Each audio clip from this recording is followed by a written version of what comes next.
we want to welcome you today. This is a celebration of editing in the factual arena. Every month we interview editors from somewhere around the world.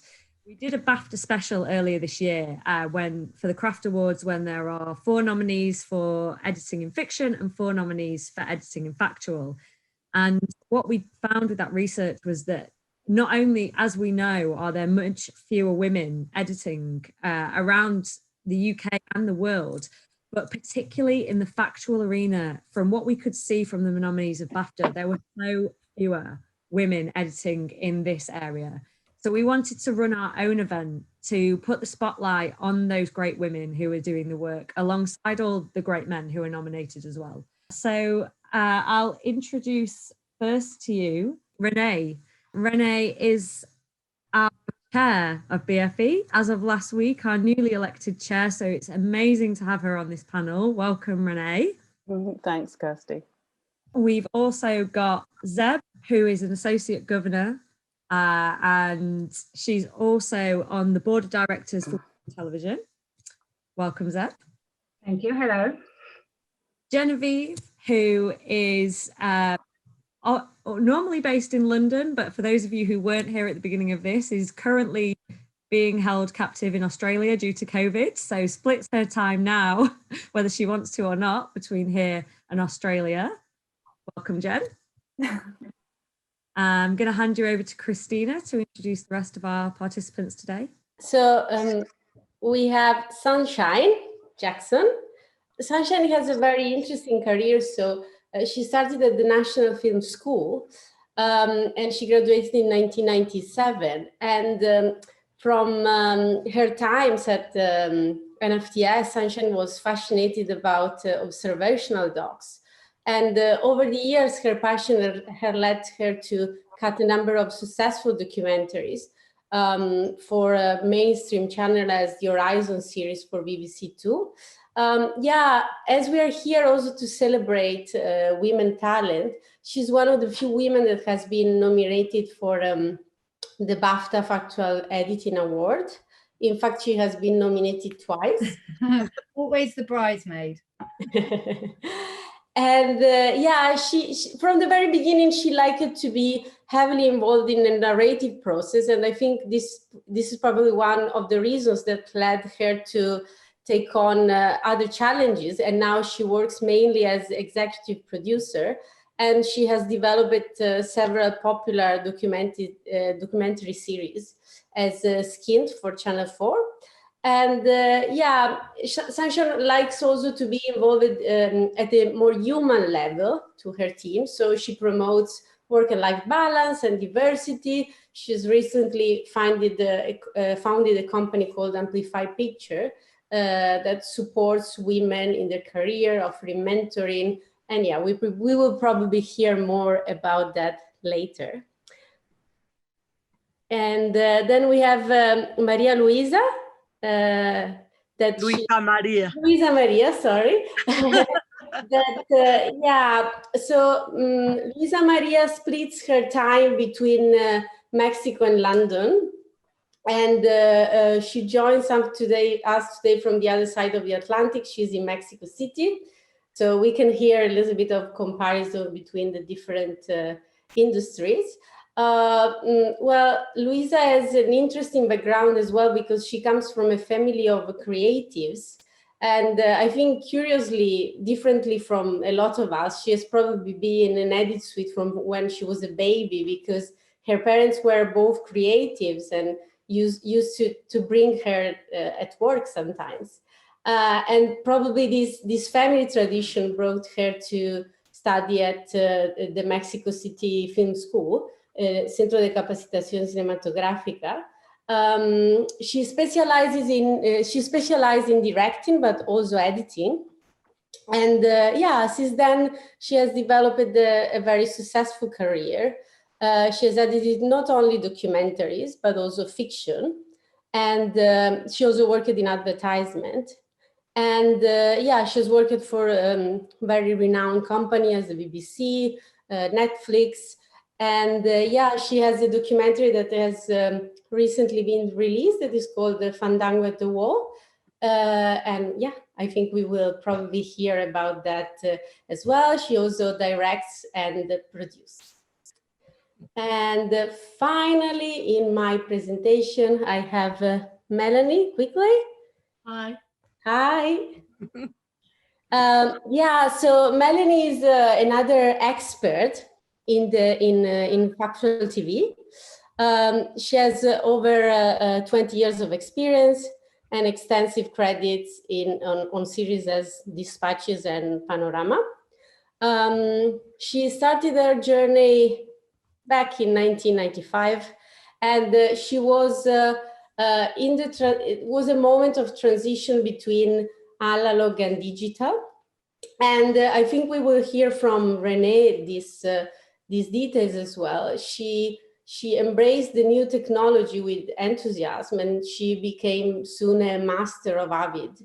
And yeah, I think that has helped her to, in a way, beat the competition and build a very successful career in the industry. And yeah, Melanie specializes in current affairs, documentaries. And I remember that when we talked, she told me that she liked this series because allowed her to work on something meaningful and also be accurate, and something that I really liked.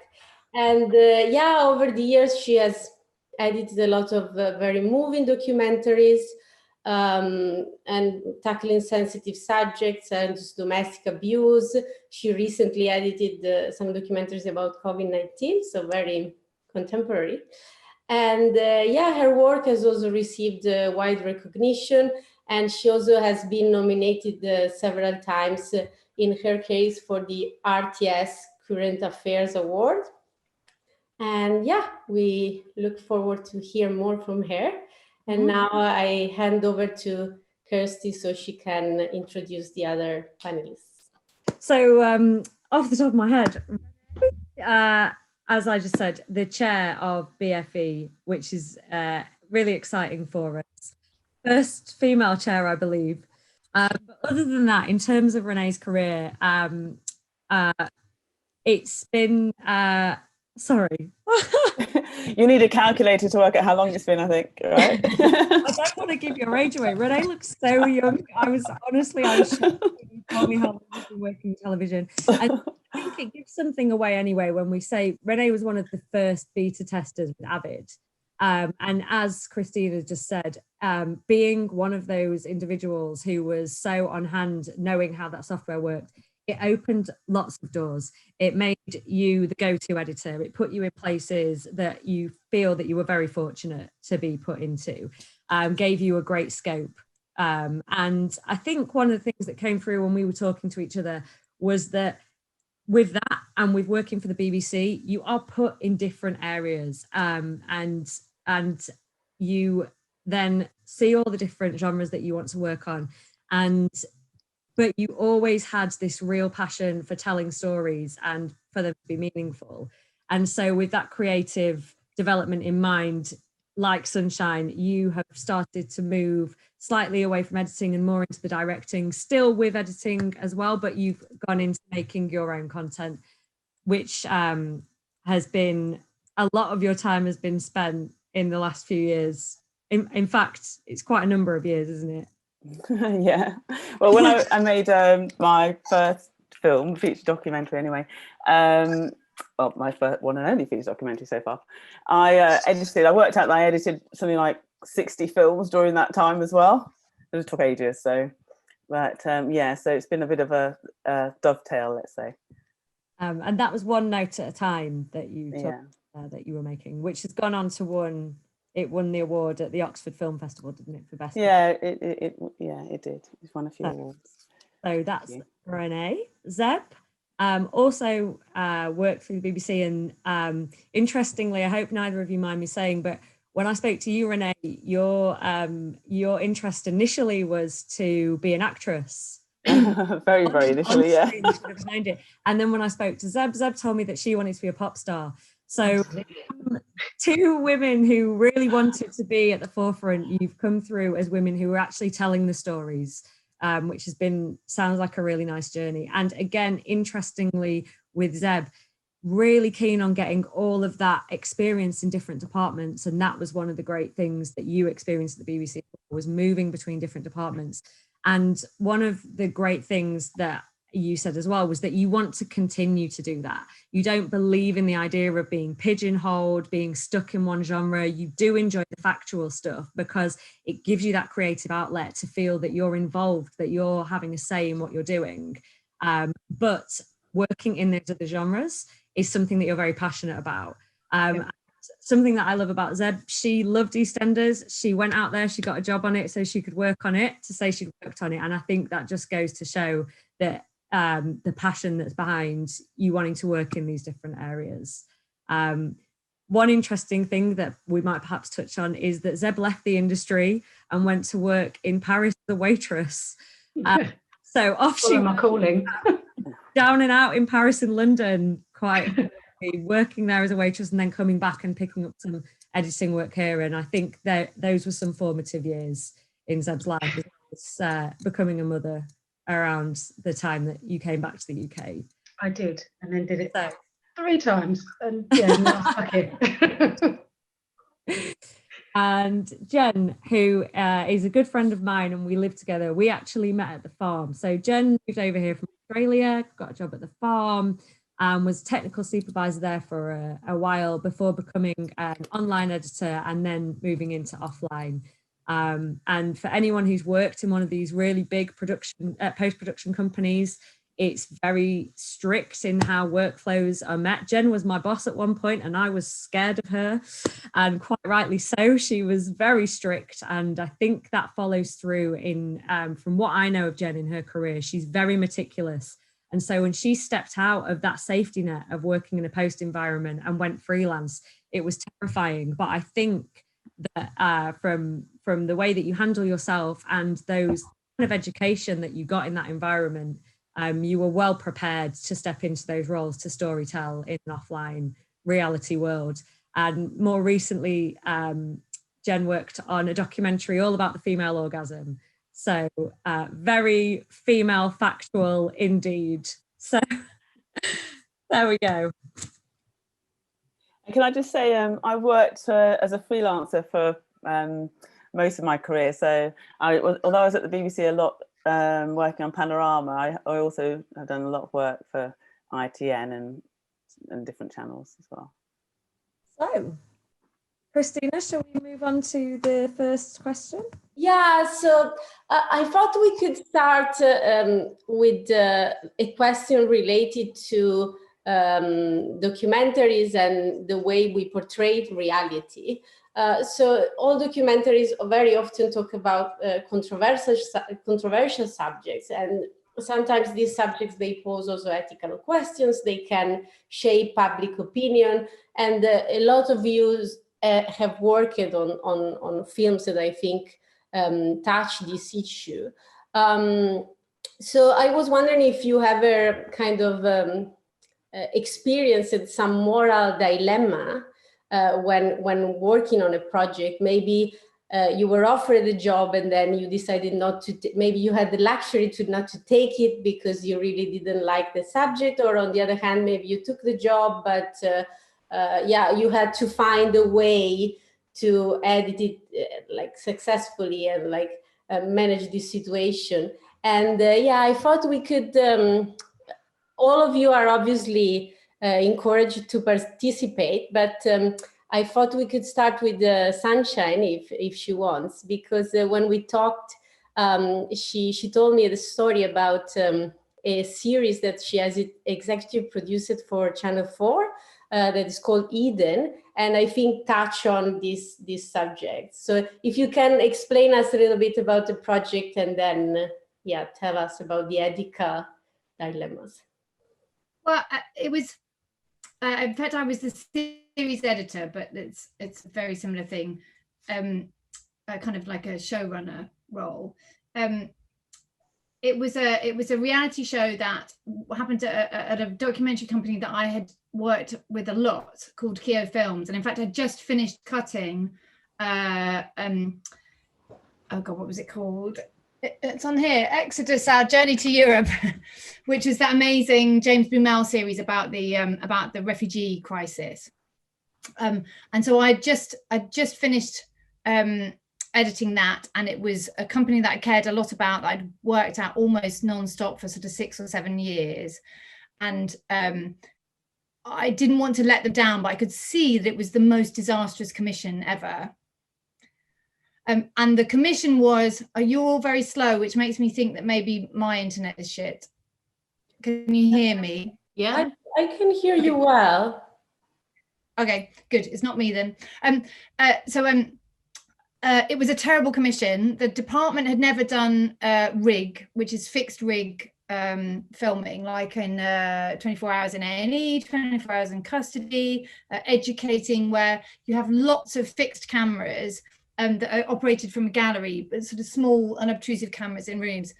And the company, the department had never done rig, the company had never done rig, and they had this idea that it would be this utopian, start again. What if you could get away from it all, from the Brexit campaign and from, annoying people on micro scooters, and, what if you could go back to basics and kind of start again? And it was conceived as this utopian idea, where sort of disconnected from the kind of structures of outside life, and put under huge pressure for resources and comfort. These 26 people were sent off to live in a remote island with no contact with the outside world for 12 months. And they had to live off the land. And what happened was a kind of Lord of the Flies, because there was so much pressure for resources. And people started to behave incredibly badly, and they began to bully one another, and it divided very clearly along sort of quite gendered lines, and it was really upsetting. But the channel insisted, in the first run, there were meant to be 4 runs of 4 programs across the 12-month period, and the channel were insisting that each episode end with a happy ending, with like an uplifting thought, or some success that they'd, we've managed to save the pigs, or we've managed to plant the corn, or whatever it was. And the first run, the first 4 episodes were, effective in that they did the things that the channel wanted them to do, but they had no truth in them, and they found no audience. They just were sort of mocked online, and you could tell why. They weren't truthful. And then so we halted transmission, and this was a story that went as far as Variety in America, where it was like, the reality show where these people are locked into this remote island for 12 months, but they don't realize they've stopped transmitting the programs. The reality program that time forgot. But actually what we decided was, I'd managed to pitch to the channel that we needed to tell the truth. And there was no way that we could show people behaving so badly without giving them a right to reply. So we were going to have to wait until they were out, until the end of the 12 months, so that we could then do these massive master interviews. I mean, I did like 100 hours of interviews with them when they came out. One of the most exhausting things you can literally do with your time is interviewing people. It's so emotionally intense. Especially people who've been through a very massive experience like that. So we did. So we recrafted and completely pivoted the series, and it became this. And they renamed it. So for the second run, we only were able to make basically one kind of longer run of all of the rest of the programs, but they rebranded it Eden Paradise Lost. And I mean, and they were even the channel were even talking about nominating it, putting it in for the BAFTAs and all that kind of stuff. Although truthfully, in the end, they were so embarrassed by the fact they had spent so much money on this series that wasn't what they'd hoped it had been. But in terms of the edit, we'd steered it back towards the truth of what was happening, and the programs were, engaging, gripping, human, gritty, truthful, authentic, all of those things where you just can't force your content into something that it isn't. You can't, you know, and just do this a lot. And I know I've just been working with a reality 20 different and in 20 different but. So they're, you know, so they're kind of going, oh, we can cut up your interview into lots of little bits and use all the little joining words and, you know, and make it all work. And I mean, that is practical and useful. I can sort of see the purpose of it. But another part of me goes, just do the good interview. Like, you shouldn't need to Frankensync. It's rare that you should need to Frankensync. If you're doing really good interviews, you're getting what you need from people and you're staying close to the truth of what they're saying. So yeah, you know, it was the only, I mean, I suppose Hunted is sort of a reality show in a way, but it has a doc's, more of a doc's heart in a way, or did have in the first season that I did. So it was my first kind of foray into that real kind of reality space where the channel were expecting you to deliver a thing that they had pre-decided. Yeah. They had no idea what these people were going to be like doing their thing, and they pre-decided what they wanted from it. So yeah, it doesn't work, is the honest truth. Interesting. Thank you so much. And do the others have some other thoughts on these subjects? I have a couple of things to follow on with that. The first one is actually a comparison between the UK and Australia. In the UK, obviously, we've got the Ofcom kind of broadcasting code, which kind of essentially says that we're not really meant to deviate from the truth when we're delivering our programs, and we have a duty of care. And, you know, that idea of a Franken-invited interview, you know, we do kind of do it to kind of get this point across, but we very rarely take anything actually out of context, and you're not meant to. There's laws in place to protect that. In Australia, those things don't exist. And so we do a lot of really quite morally questionable interviews that I disagree with. And a lot of the controversial moments that I've had in the edit have come in the Australian edit, where I really disagreed with kind of having to project the woman as a crazy, like stereotypical crazy girlfriend, or, you know, tell a story about something that just frankly doesn't exist. And I think kind of our job is to question that and to push back about it, and to really kind of remember what it is, the audience that we're going to be, that are going to be hearing the stories that we're telling, and how they're going to be taking that on board. Yeah, I don't know. So that was just a little addition. Yeah. So I guess you need to also be a diplomat a little bit to kind of try to move opinion around, but without being too direct. And it's interesting because when I spoke to you, Jen, about this subject, and it's Sunshine's just said the exact words, you know, some people have already decided before this has been filmed what the story, what's going to happen. So when you're up against that in the edit and someone's saying, you know, but it's mapped out in front of us, how do you sit there and say what you want to happen? How do you say, well, you know, as the editor, actually, I don't think that's correct. Not just in Australia, but here as well, because it sounds like it happens a lot more in Australia and to a much more extreme degree. But I know things happen here, and I know there are programs that I've seen where I've been told, oh, just skew it a little bit. So how do you approach that?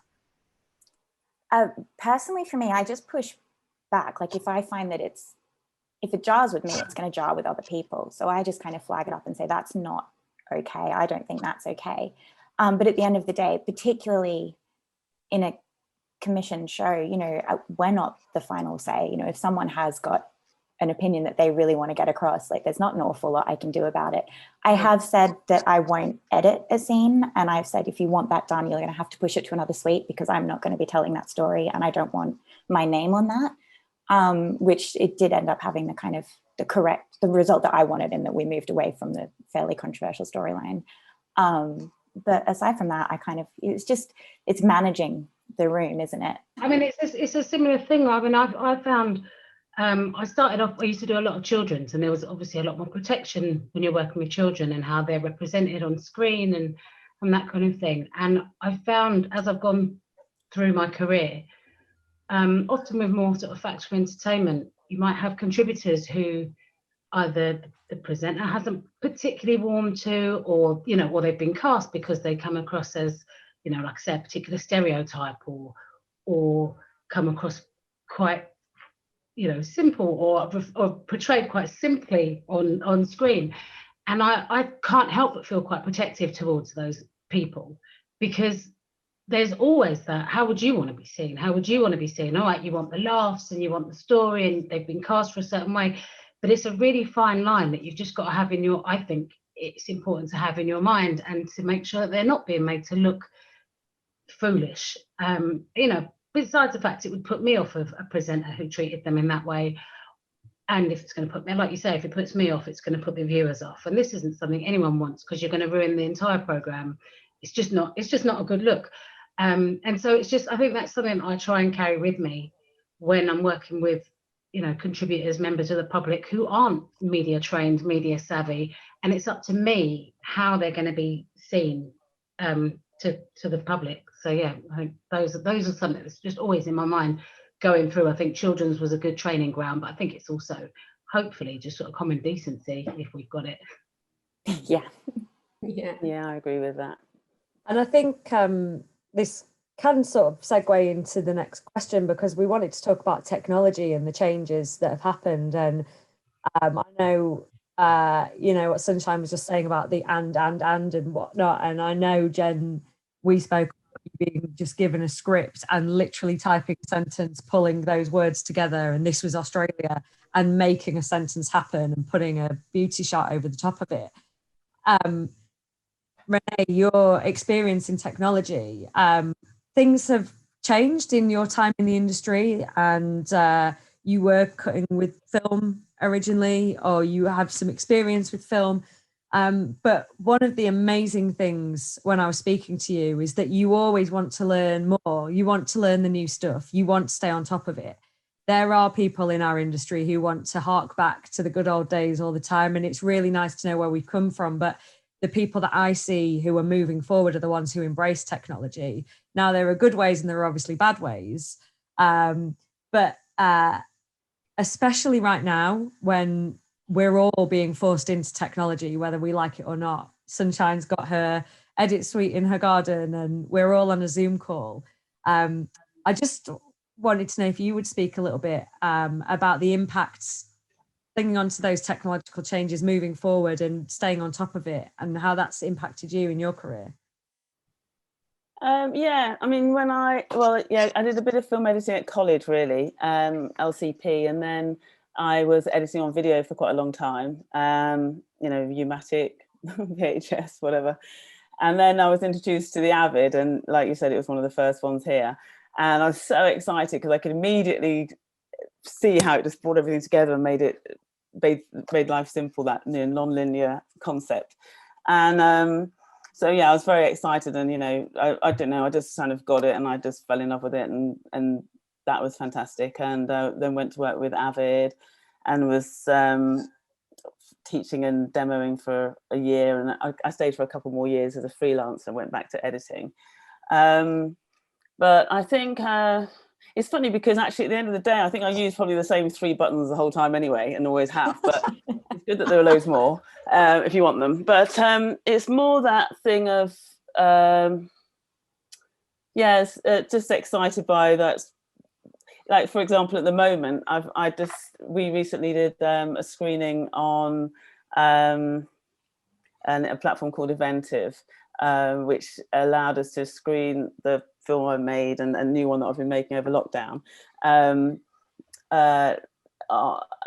I think you had 48 hours in which you could watch it, so you could watch it anytime over this weekend. And then I've been exploring this other platform called Gather, which when they show their films, you have to watch it then. If you don't watch it then, you miss it, kind of thing. And it's funny because I've been doing slightly off point, but I've been doing yoga in the mornings, and it's live. And I noticed that when I was doing the yoga live, it's so different to when I was watching the replays because I'd missed the live. And so I'm quite looking forward to doing a screening where things are live. So I think in that way, I'm quite fascinated by technology and also how we interact with it, like the difference between like being on here now and then watching this tomorrow when it's on the website or whatever. And also, I remember certain things like that moment of thinking, I think I'll taking my laptop into the edit suite so we don't have to keep printing scripts out all the time. And it's just like those little things along the way where you just sort of think, oh yeah, I can make my life a bit easier. I don't know that I'm necessarily, I'm sure there's plenty of machine learning people that tell you I haven't got a clue about the technology, but it's just more this embracing, what's possible really, that I find exciting. So I'm very into the idea of augmented reality and what can be done with that. And I was on seminar the other day, and they were talking about it was about the legacy of musicians. This whole idea of having holographic, I don't know what you call it, but holograms of people performing, so we can go see them, or you can have them performing in your living room or whatever.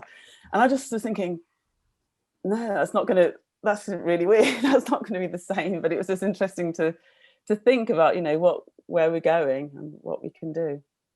Shine, you've got some plans for the future that we were talking about when I spoke to you on the phone. You mean the Feminist Film Documentary Festival? Yeah, the festival.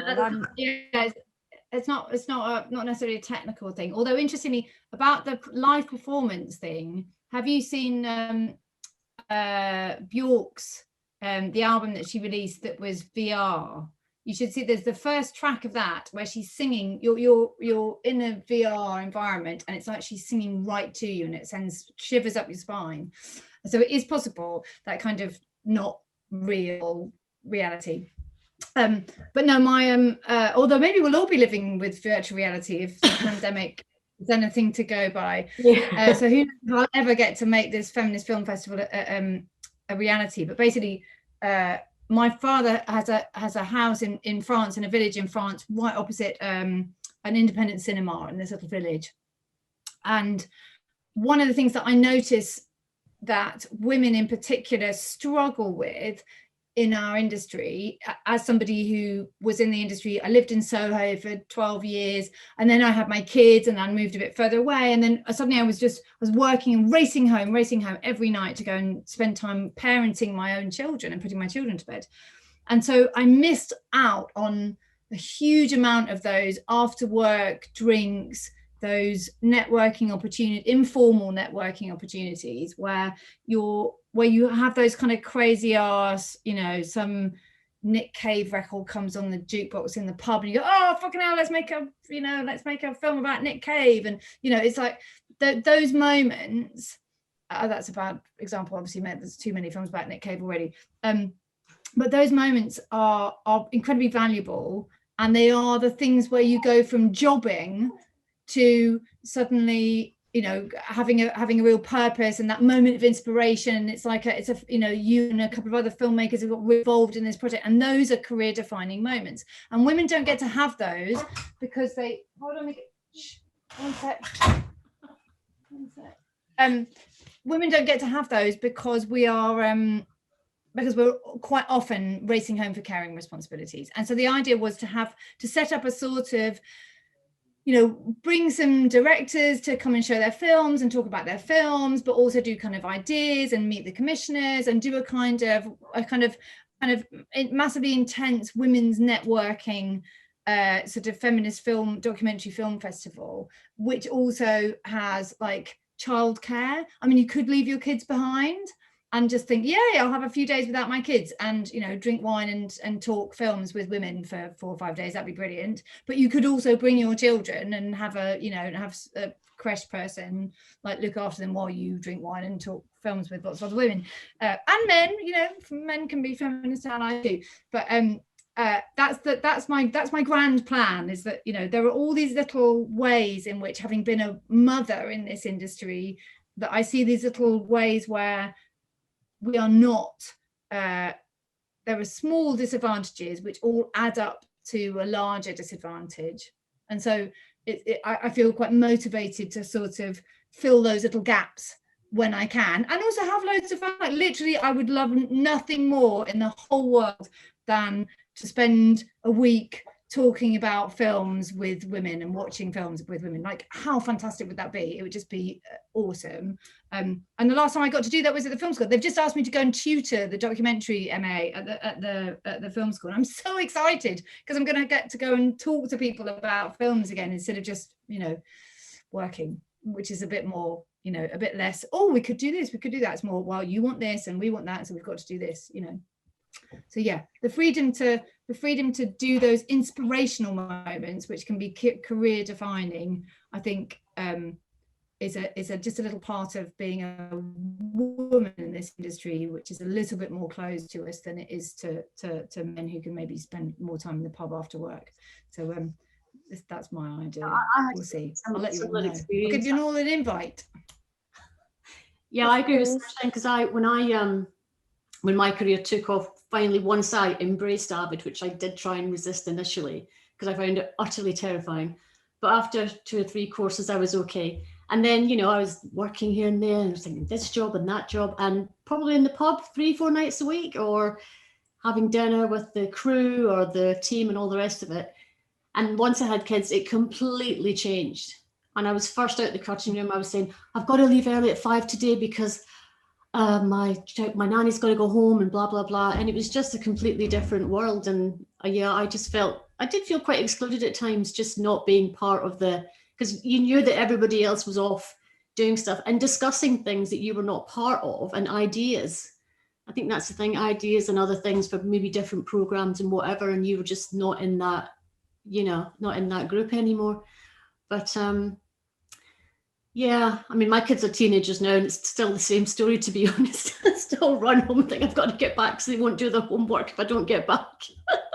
It's like a habit forming thing, and if anything, the pandemic has made it worse. Yeah, because I'm more involved in their lives again, and I'm sort of like fully present again. And the idea of not being is really different. And whereas my husband, he has his own office in Fitzrovia. He's still going. He's like, yeah, oh God, I'm not working here. It's a nightmare. There's like kids and animals. Yeah, I mean, I completely hear that. I've got the same, like, I feel like all the kids have to live at my work. That's how it feels at the moment when I'm working from home. Whereas my partner, he's a gaffer, so he goes out, he goes on set. You know, I get up, I get the kids ready, I throw them wherever they're going, like 2 are in school, one's in nursery with my mum, and I get back and I work as hard as I can till 3 o'clock when I run down to the school, and I get, hopefully it's times in, at the same time as I'm doing an export or something like that. The schedules haven't changed, the work hasn't changed. Yeah. I'm still expected to deliver sort of 10 hours worth of work or whatever, because that's how it's still measured every single day. I'm racing around, kids come back, I then either put them in front of the telly and feel really guilty for a few hours while they just stare at the telly or the tablet. They're happy, but I'm like, I should be, normally I'm in Soho, but now I'm at home with them. They can see me neglecting them. So I feel even worse. Like my mum and feel guilty. Oh, I had the experience of having my daughter. Oh, sorry, Sunshine. No, go. I was just going to say, I had this experience of having my daughter in Cannes with me, and not being able to go to the pavilion and this, that, and the other as well, which is, a bit painful, really, when you've gone all the way down there.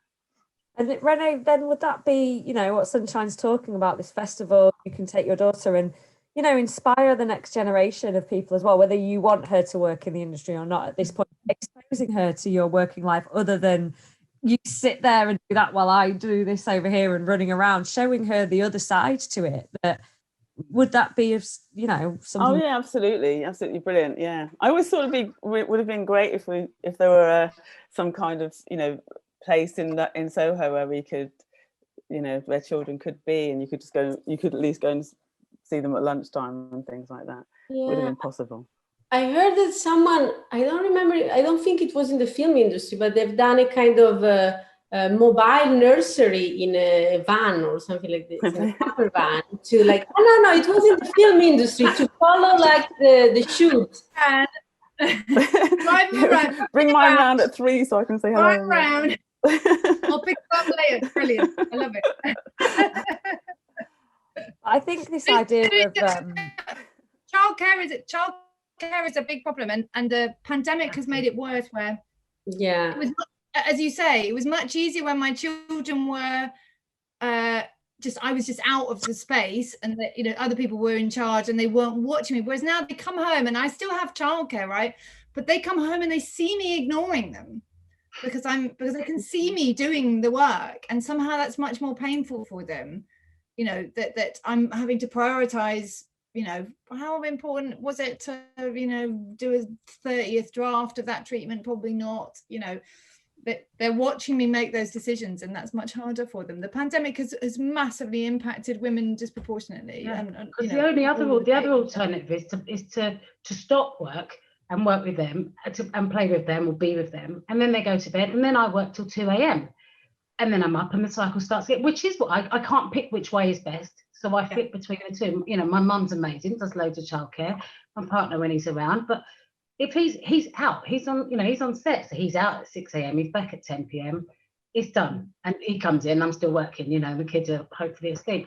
But it hasn't changed, and you've got this weird, you know, I'm constantly saying, but at least now I'm here for breakfast, and I'm here to take them to school, and I'm here for meals, and I'm here at bedtime, and these are things that I missed before, and I didn't want to be. So it's like, you know, the best and the worst of everything. And I love being at home more, you know, don't get me wrong, I love working from home, I love being there, but that guilt that you know, I'm sure some men do have it, but it seems every woman I speak to, it's there. It's what do I do? I'm not going to give up. I want you to see me enjoying my career. I want you to see me working. I love what I do. I want you to be inspired. But I also want to sit and read with you and not just watch you watch 5 episodes of SpongeBob and talk about farts for the rest of the night. But, you know, there is no balance, because while we all thought the pandemic was going to slow everything down and give us some family life back, actually nothing changed, except that we're working from home, having to pay for more powerful internet or something. I have found it a lot more difficult. I have found that, in fact, I just wrote a thing today. I'm part of an organisation called We Are Women, and I submitted it to them about the fact that, like, at best, television is terrible at managing people, and this is the worst of times for management, because you are completely disconnected. So for me, I love the creative parts of what I do, but also 80% of it is the creative collaboration with other people. And I'm, you know, and seeing everybody like this, like Head and Shoulders, and hearing the words that you say is such a small part of the way that you interact with people. You know, when I'm managing a creative team and we're kind of kicking ideas around, you watch people's body language, you see their whole position in the, you know, you hear them stop breathing when somebody's saying something they really disagree with. Like, that working virtually doesn't have any of the nuance that you need for really successful creative collaboration. And that's what I live for. So actually, in every way, my working life has gotten, you know, less rich and less fulfilling. I'm completely ready for this to be over. Yeah, it's very difficult if you're working remotely and you've got your producer on a Zoom or whatever to actually read them sometimes, and read everyone on the Zoom when you're having a meeting post viewing, as you know, Ian. So yeah, it is quite difficult to sort of get a handle on, I don't quite know what they mean. You know, if I was with them, I could pick up some vibes or something like that. It's very, very tiring as well. I mean, I find sometimes if I'm working from home, don't repeat this, but if I don't have the producer on Zoom or whatever, I get really tired and I go and have a nap. And I found that I was frequently napping. If they weren't there, it was like, well, maybe I'll have a quick 5 minutes, or I'll have a post-lunch snooze. I'll just put the washing machine on, I'll do the dishwasher, blah, blah, blah. And it was just this. And then 3 days later, I'm thinking, fuck, I haven't done that. You know, I'm way, way behind. So, which is why this week I've actually gone into the cutting room, because I couldn't do it anymore, because it was just this fatigue that it brings. And, you know, and Zooms I find are very, very tiring. Yeah, I think one of the things that is, we're being forced into some technology. So we are being forced into this, and those really important moments of being face to face with people are being lost. And also those moments in kitchens, bumping into people in Soho that you and all of those things that we're lost at the moment. And I suppose it's that thing with technology. It is a double-edged sword. And when we just sit back on it and think, oh, you know, it'll just get on with it, it can be a dangerous thing to not go and have those human interactions. But it's about using it in positive ways as well. And all of the resources that, you know, I was looking up today what there is for women out there, so that we can share some of them in this session. And there's so much online. And I suppose it's about finding a way to hone those important things and use them to our benefit, which is sort of what I was thinking about with your festival, Sunshine. It's like taking all the good parts of technology, because I'm sure there will be a lot of technical aspects, but maybe you won't necessarily have to, you know, put those in place yourself. But, you know, making them available to women, and, you know, someone like Jen or Luisa who are working overseas, and Jen, you're trapped in Australia, not against your will, I stop saying trapped, but a lot of the work is in Sydney and you're in Melbourne. There are opportunities for you to work remotely. So it's just about, once you get those opportunities, it sounds like, you know, Zeb, you were saying, okay, I don't have my commute anymore, but then I am running into the night with my work. So where do you draw the line? And I think that's the important thing, isn't it? We can all see the benefits and the downsides. And I think we need to, hopefully, when there's a point where we can leave the pandemic and get on with our lives, finding a way to sensibly meld the two together.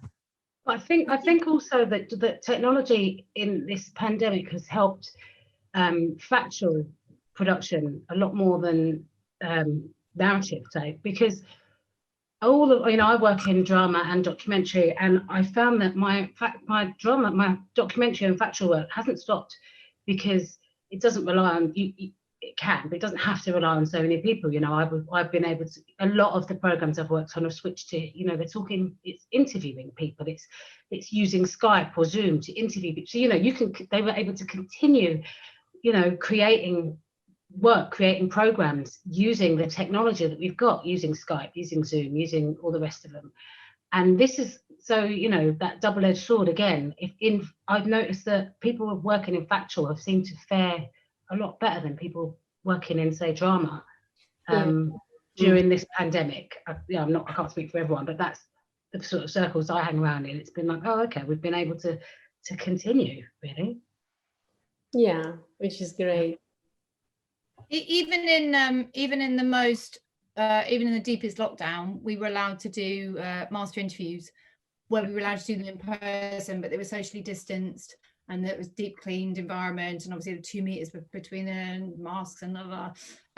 But yeah, no, it was possible. And in fact, I had a piece of paper, but it may even be on the desk here, but it's literally a piece of paper that says this person is allowed to travel because she's working for Channel 4, which is a public service broadcaster, and you're allowed to keep working. So yeah, we were allowed to do, I mean, they've now worked out ways where it basically is, you know, it's adding to the cost of everything, and it does add to the cost of because everything's slower in factual, but you know, it's essentially, you know, it's a 7-day isolation with test on day 1, test on day 5, and so you have to pay everybody an extra 7 days and some hotels to I've got a few friends working in drama who are shooting again. So it's doable, but it's massively expensive, which, you know, frankly, the industry can ill afford at this moment. Yeah. It's curious because I feel that a lot of subjects we are talking about, they connect between each other, because one of the other things that we wanted to ask was regarding emotionally intense scenes and interviews, and like being empathic in this case, maybe not with the room or the people in the editing room, but more with your characters in a way. And I think documentaries are very specific in this sense, because there are scenes that are very strong, where the characters maybe recollect strong memory, and or maybe start crying. And so I wanted to ask how you approach a little bit these scenes, and maybe if you can like explain us a situation where you found maybe difficult editing these scenes, or maybe where your female sensibility was good to approach these scenes. And yeah, I thought we could start with Melanie, because she has edited a lot of documentary on sensitive subjects like domestic abuse. And so, yeah, I was wondering if you can tell us a bit more about this. Well, I think one thing I always try and remember is just how I felt initially when I first watched the material. You know, how shocked I was, how I felt, and record that. Because I think after a few days, you watch it again, you rewatch it, and I can become quite immune to it. And you think, and you sometimes might forget how someone else might react. So I think you really have to remember your first instinct, your first reactions and how you felt about that, whether you were upset, shocked, or felt it was irrelevant or whatever. So I think that's always really important, and not to think, oh, well, bored that, let's cut it out. It's always important to remember how you felt initially. Yeah, because recently, actually, I'm working on a documentary at the minute about disability hate crimes. And there was a woman who, she was born with dwarfism, and she had a baby when she was 19, and the baby had dwarfism as well.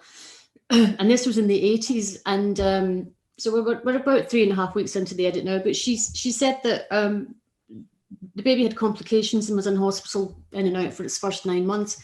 But a nurse picked the baby up one day, and because if you've got dwarfism, you have to control the neck and the head. You have to pick the baby up in a certain way. And she just picked this kid up, and he fell back and broke his neck.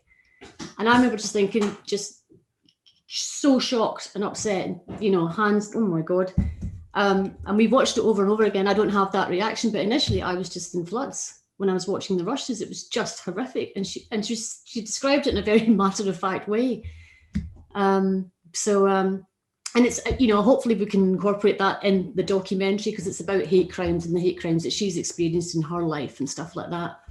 But this was a particularly horrifying, experience for her. But yeah, I think it's just, you've just got to really remember how you felt initially. And sometimes, do you remember the care home film, Renée?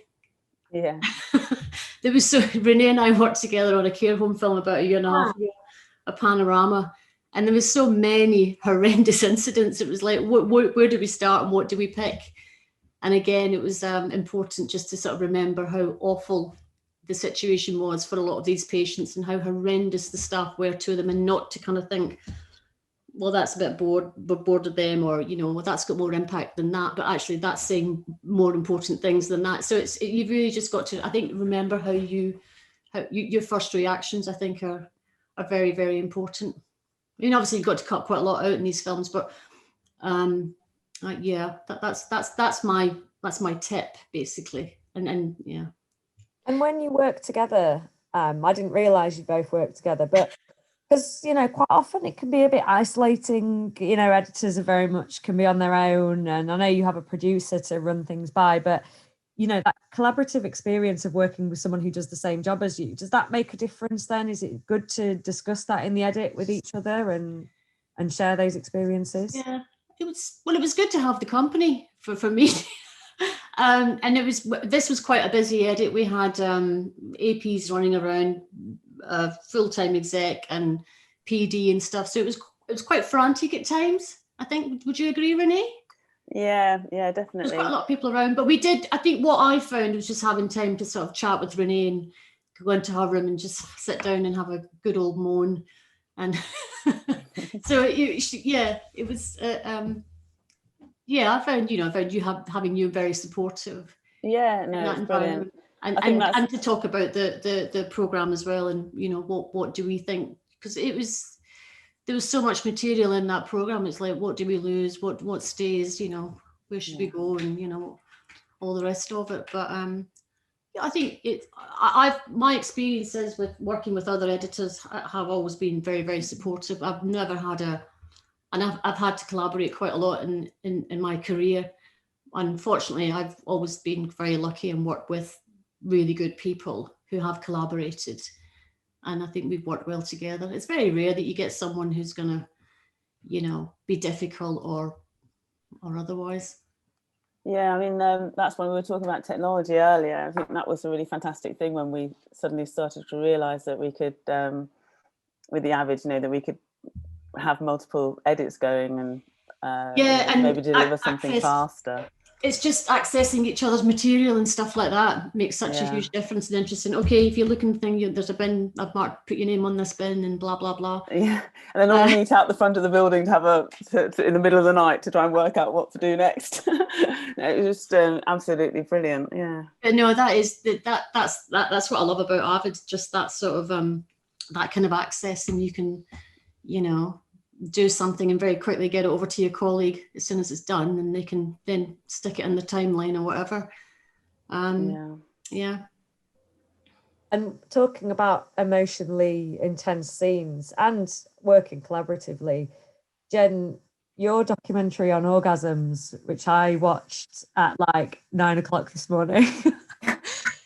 For anyone who hasn't seen it, spoiler alert, there is actual footage of women masturbating, and that's sensitive, that's extreme. There's some parts of that documentary that are really emotional, and how did you find, you know, you want to handle that really well, and you're not just making this documentary just for women, and how do you even begin with that sort of material?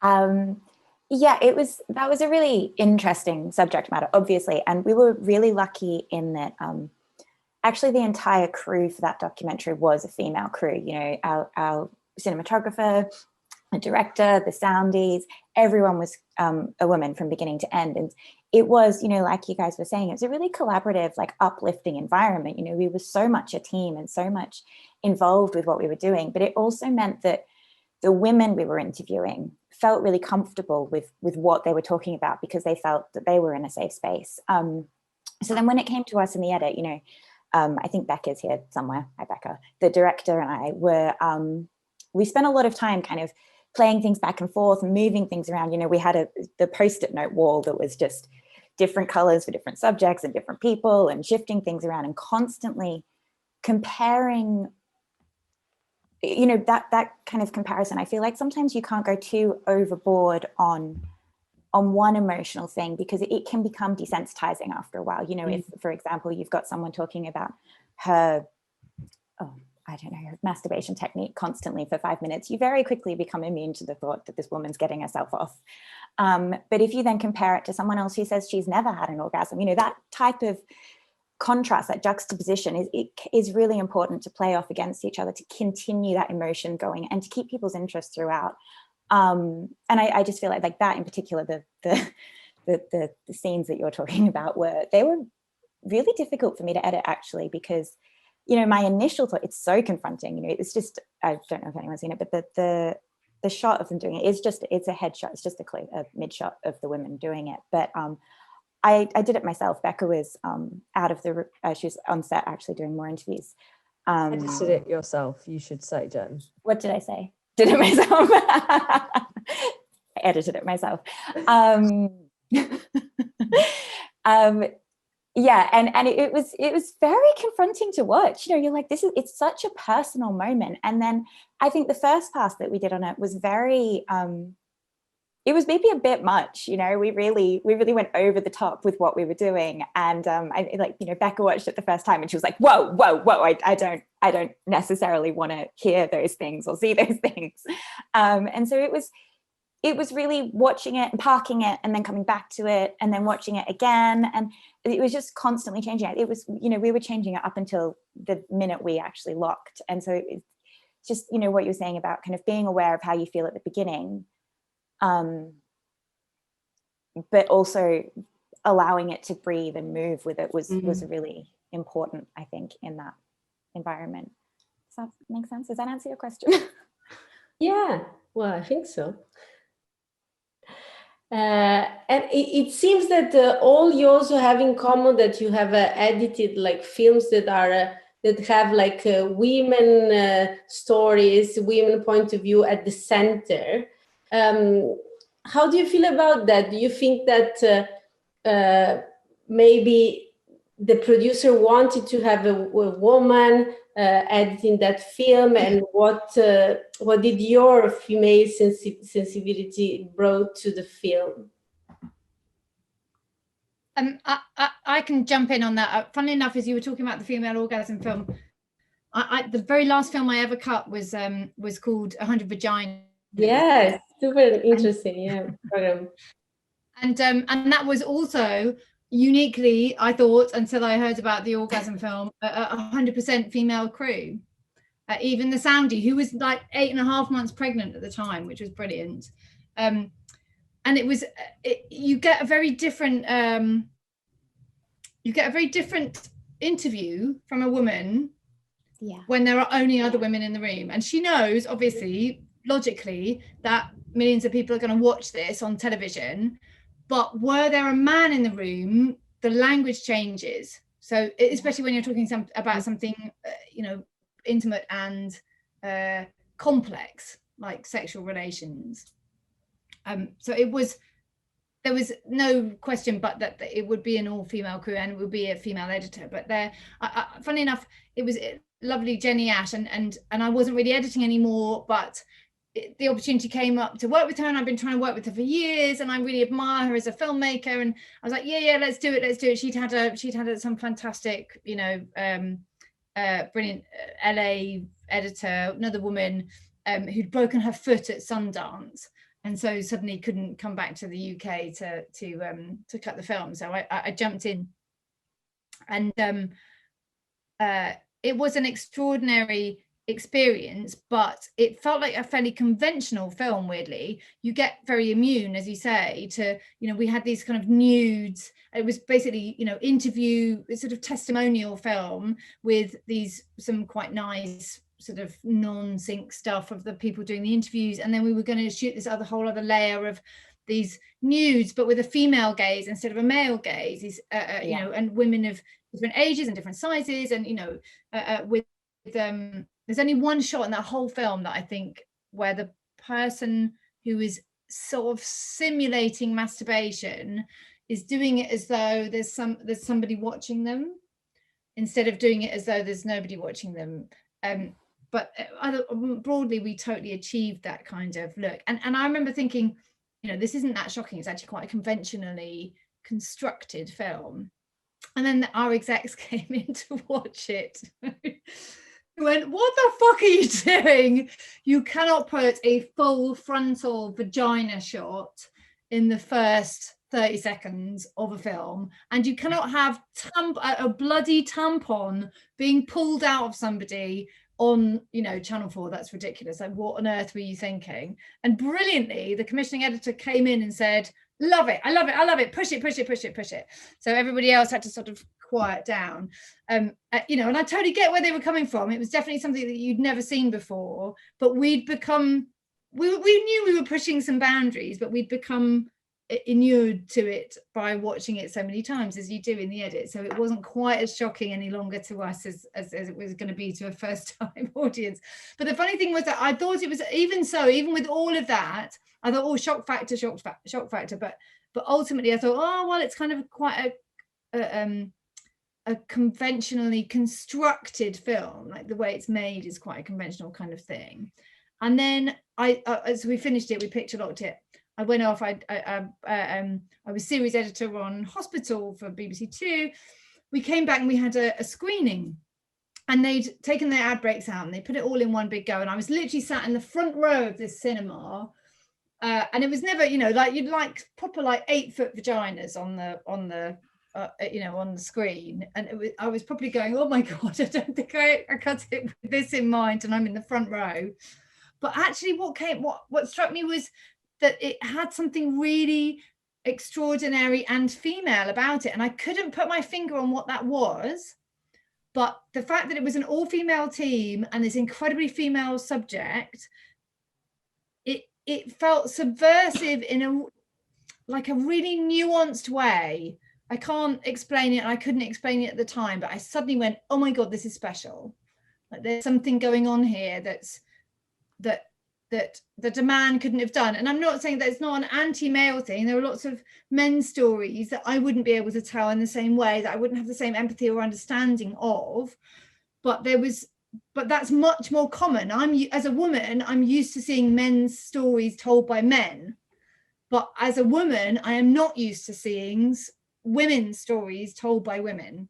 So it felt like something fresh and new and different and importantly nuanced, and I was really sort of blown away. It was brilliant having stepped, you know what it's like where you hate to watch your own work and you've seen it way too many times, but I'd stepped away. I'd done this enormous terrifying series. I don't know if anybody's ever worked on Hospital, but it's huge and terrifying, and so I'd completely wiped my hard drive of anything to do with vaginas at all, and then come back to it fresh and gone, oh, this is special and different and weird, and you know, and you know, and this female thing is this female voices thing, and we'd already formed Amplify at that point, and we were already kind of saying that you need a variety of voices, and you know, not women need to tell women's stories, but different people telling stories bring different perspectives and bring different nuance to things, and it's you know, that people sort of just go, well, this is good and that's bad. So are you a good filmmaker or a not so good filmmaker? And that is not just an axis of skilled versus unskilled. It's you know, it's what perspective do you bring to it? What nuance do you bring to it? And you know, I think that's incredibly important and massively overlooked. Sorry, I ranted, but it was very exciting, that Vaginas film. It was amazing, that film. Yeah, it was really great. We watched it. I also like it that in the film you managed to, it's like 45 minutes, 1 hour, but you managed to touch on so many subjects and give a very like comprehensive view, all connected by the same. So it's, yeah, super interesting. I think also these sensitive moments in films, if you're talking about sort of single moments, or, you know, when somebody cries or something happens, it depends where they are in the film as well, obviously, as to, you know, the impact that they have, or the how you feel about them, and the length of time that they're, I don't know, I was just thinking about the end of One Note at a Time. There's a scene with Wardell Kazerg, this composer, and he's listening. It's about 2 weeks before he passed away, and he's literally lying in his hospital bed listening to his final the final playthrough of his masterpiece, which was called The Passion of Christ. And editing that was really, I found that really quite painful. I'd done quite a few interviews with him, but I didn't film that material. And so yeah, I think that was it was funny, because when I was we went to interview him, and he wasn't in his apartment, and they said, oh no, he's not very well, he's gone off to a ward. And I thought, oh gosh, you know, well, apart from all the things about, you know, just worrying, I thought, well, you know, we're not going to go and film in there, or we'll just leave and then we'll find out how he is from home. And then I spoke with what they call the Jazz Foundation of America, and it turned out that my contact there, who was in New Orleans, was really helpful in finding musicians for the film. That's what the film's about. He said, "Oh, I filmed Wardell in his hospital bed, listening to the piece, and you know, and approving it so that we can, you know, go to print with a CD or whatever." And I thought, oh, well, that's amazing. And I thought I never would have gone in there. And when I looked at the material, it was so sweet and so moving and so amazing. So yeah, I think that it's just really important that those moments, you know, are captured. Because I remember over the years in edits, you know, in a lot of factual documentaries, being told to sort of remove quite a lot of those kind of personal, emotional moments from films. They weren't really wanted, and then as time went on, you were allowed to leave them, you know, to include them. Those sort of human moments. Although you say that, but then I get this kind of, oh, this person cried, got to get that in. Oh yeah, like, that's not good either. It's just. What context does that have? Is that important? Does it add to the story? Is it like, you know, like we're going to contort an entire storyline to just include the fact that somebody cried? Yeah. I agree. There's a balance, isn't there? Yeah, it has to be authentic. I think one thing that is interesting to me as we talk about this is talking about going from women showing their vaginas when we perhaps wouldn't bat an eyelid if we were seeing naked men and whatnot and that kind of thing.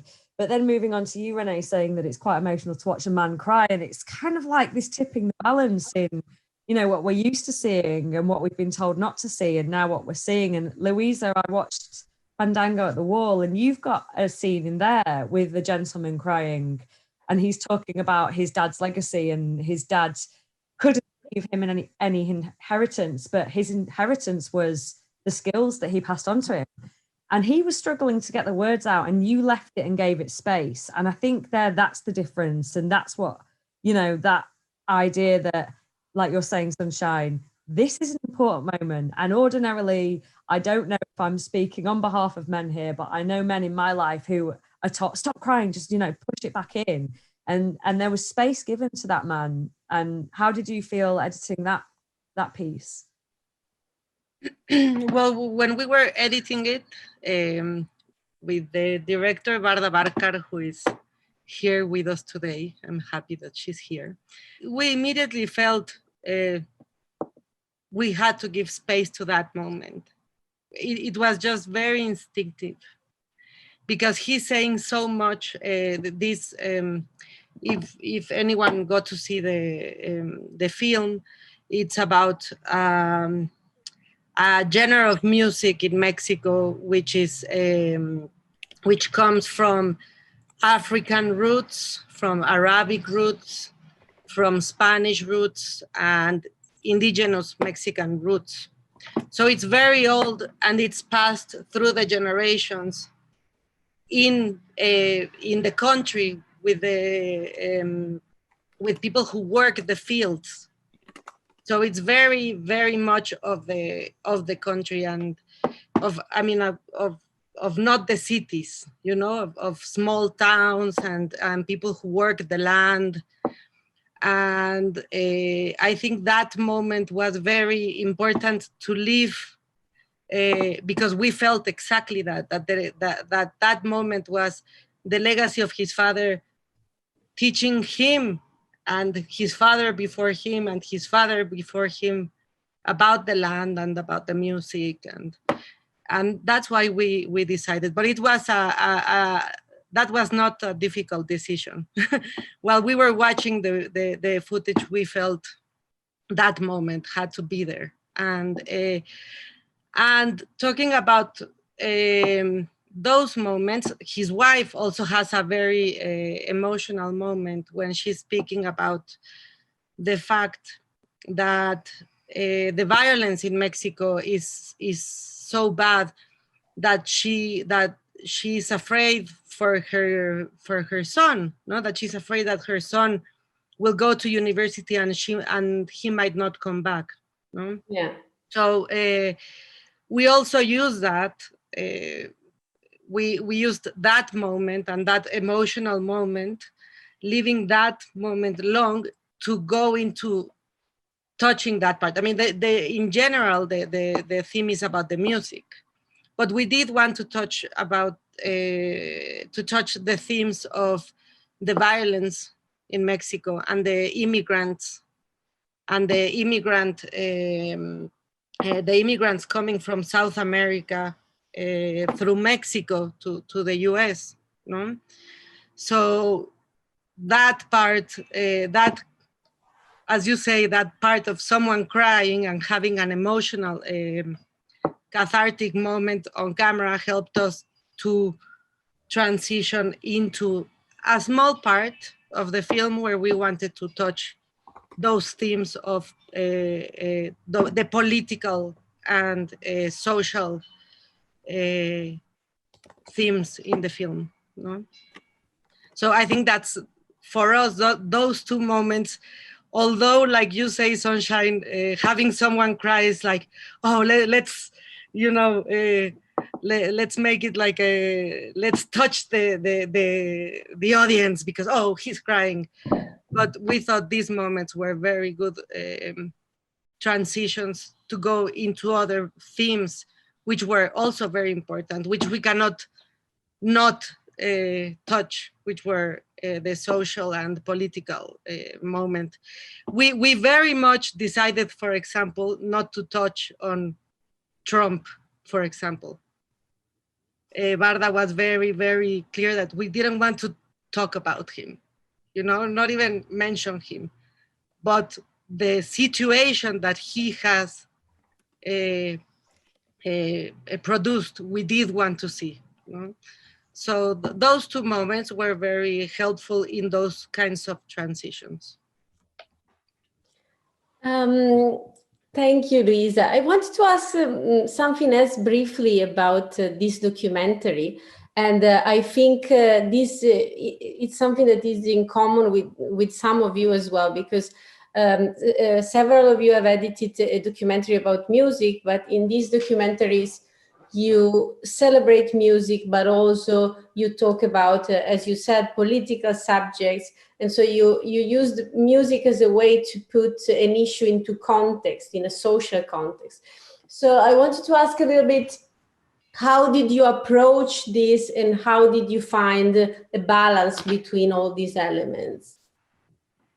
Well, fortunately, Barda comes from a background of music documentary as well. I don't come from a background of music documentary, but I am a big music lover. And my mother's family is very musical. My grandfather was a musician as well. So I think we both had that sense of rhythm. And Barda very much shot it in a way that was very musical from the beginning. No, the shots kind of move with the music. They are very they move and they kind of float like the music. So we talked from the beginning. By the way, Barda and I had to work in a kind of remote COVID way before COVID. the first, which is curious what you were saying, Sunshine. The first 6 months, I think, we worked remotely without having met in person. Never? Never. So we had a chat. We had a good chat through Zoom, so we could get to know each other. But then we worked for about 6 months remotely, and then Barda came to Mexico City for the last part of the film. And we've talked a lot about this having been a big part of the. We wouldn't have this film if this hadn't been the way that we worked it, to be honest. But anyway. Funnily enough, just on the subject of working remotely, a lot of editors that I'm working with love it. Like they're like, and when I first started out, you would like watch the rushes with the director, and then they would go away for like weeks, and you would like get on and cut something, and then they'd come and watch something. So I can totally see from an editing point of view, it makes total sense. From an exec point of view, it's a nightmare because I'm not in the room with all the people that are making the creative decisions. Sure. So I don't mean to say it's terrible for everybody. It's just terrible for me. I know it was not easy for Barda either. I can say that. But eventually, when we started, when we got on the same page and we started working together, and then she finally came to Mexico, it really clicked. But well, so Barda shot it in a very specific way, and from the beginning we talked about the fact that she wanted the film to feel as if you were like doing this road trip with the characters, that you were traveling with them and discovering this music and discovering the characters and learning about the instruments and all of this with that the audience was part of the film, no, traveling. So we worked a lot on that, and obviously the music helps a lot. It's just like, it became like just one musical trip, let's say. Introducing the characters and introducing the different instruments of this kind of music, and introducing the history. So it was very rhythmic, everything. We found that every sequence with the music took us from one character to another sequence, to another character, to another theme, and I loved it. I loved working with the music and with these characters who are so musical themselves, and with the wonderful footage that was shot by Varda and Matt Porwell, who was the cinematographer. Yes, I know. Did you mention that? Was it Seb who did another musical? Yeah, I think Zeb just edited one. I don't know if it's out already. It's still not out, but I spent a couple of years on and off working with Victoria Thomas on her documentary Born in New York, Raised in Paris, which is about hip hop and politics and race in France. And I mean, I love music. I want to make more music documentaries. It's, you know, I haven't come from wanting to be a pop star and a sound engineer and everything to do with music. I'm a massive hip hop fan. Lived in France for a while, huge French hip hop fan. And I found it so fascinating because hip hop obviously is can be, not always, can be very politically charged. Yeah. And so my French wasn't my strongest point, despite living there. So this documentary, a lot of it being in French and discussing the raps that were in French. So it's a lot, you know, even with the French that I did have, there was a lot of French slang in it. So trying to get it translated, you know, I'd read translations and come back and say, no, I'm not fluent, but I know that that's wrong. That's not what they're trying to say. My partner's French, so he helped a lot. But I found it, I just found it really fascinating, the way that you can mix, you know, music and life mixes so well together. You know, the documentary had Henri de Lesquen, a French politician who wanted to ban, you know, it opened with he wanted to ban black music because he said it was too sexual and aggressive and all the rest of it. And so, you know, the really obvious thing to bring in there is the Kerry James track, Music Neck, which is, you know, very much a response to that, very strong, very powerful, a very popular Black Muslim French hip hop star who is huge. And so to bring those in, so obviously opposite against each other, just it's a really simple link to make, but also a really powerful link to make. And just to go off on where politics spins off, which realms that goes off into, and also hip hop and the different areas that covers, and how, you know, really interesting coming from the UK and the UK hip hop scene and the US hip hop scene, just sort of being able to see the difference in music and hip hop in France. They've got, you know, it's a very different scene that as a UK hip hop fan and a US hip hop fan, I like the obvious things, you know. I was like, I want a bit of MC Solar in there, I want the obvious stuff. But sort of seeing how different it is. French hip hop is very different. It's got its own pattern, its own rhythm, and they, you know, it's in French for a start, whereas English and US hip hop's all in English, and it's the same rhyming patterns and can overlap quite a lot. So it was a really nice way to delve into a culture and tell stories about a country and people using their music, which is a genre which is worldwide, but using specifically their music and going beyond the obvious. Everyone's seeing Lion and sort of, you know, that very, you know, another important vehicle for getting French hip hop out to the world, but being able to sort of delve deeper in that.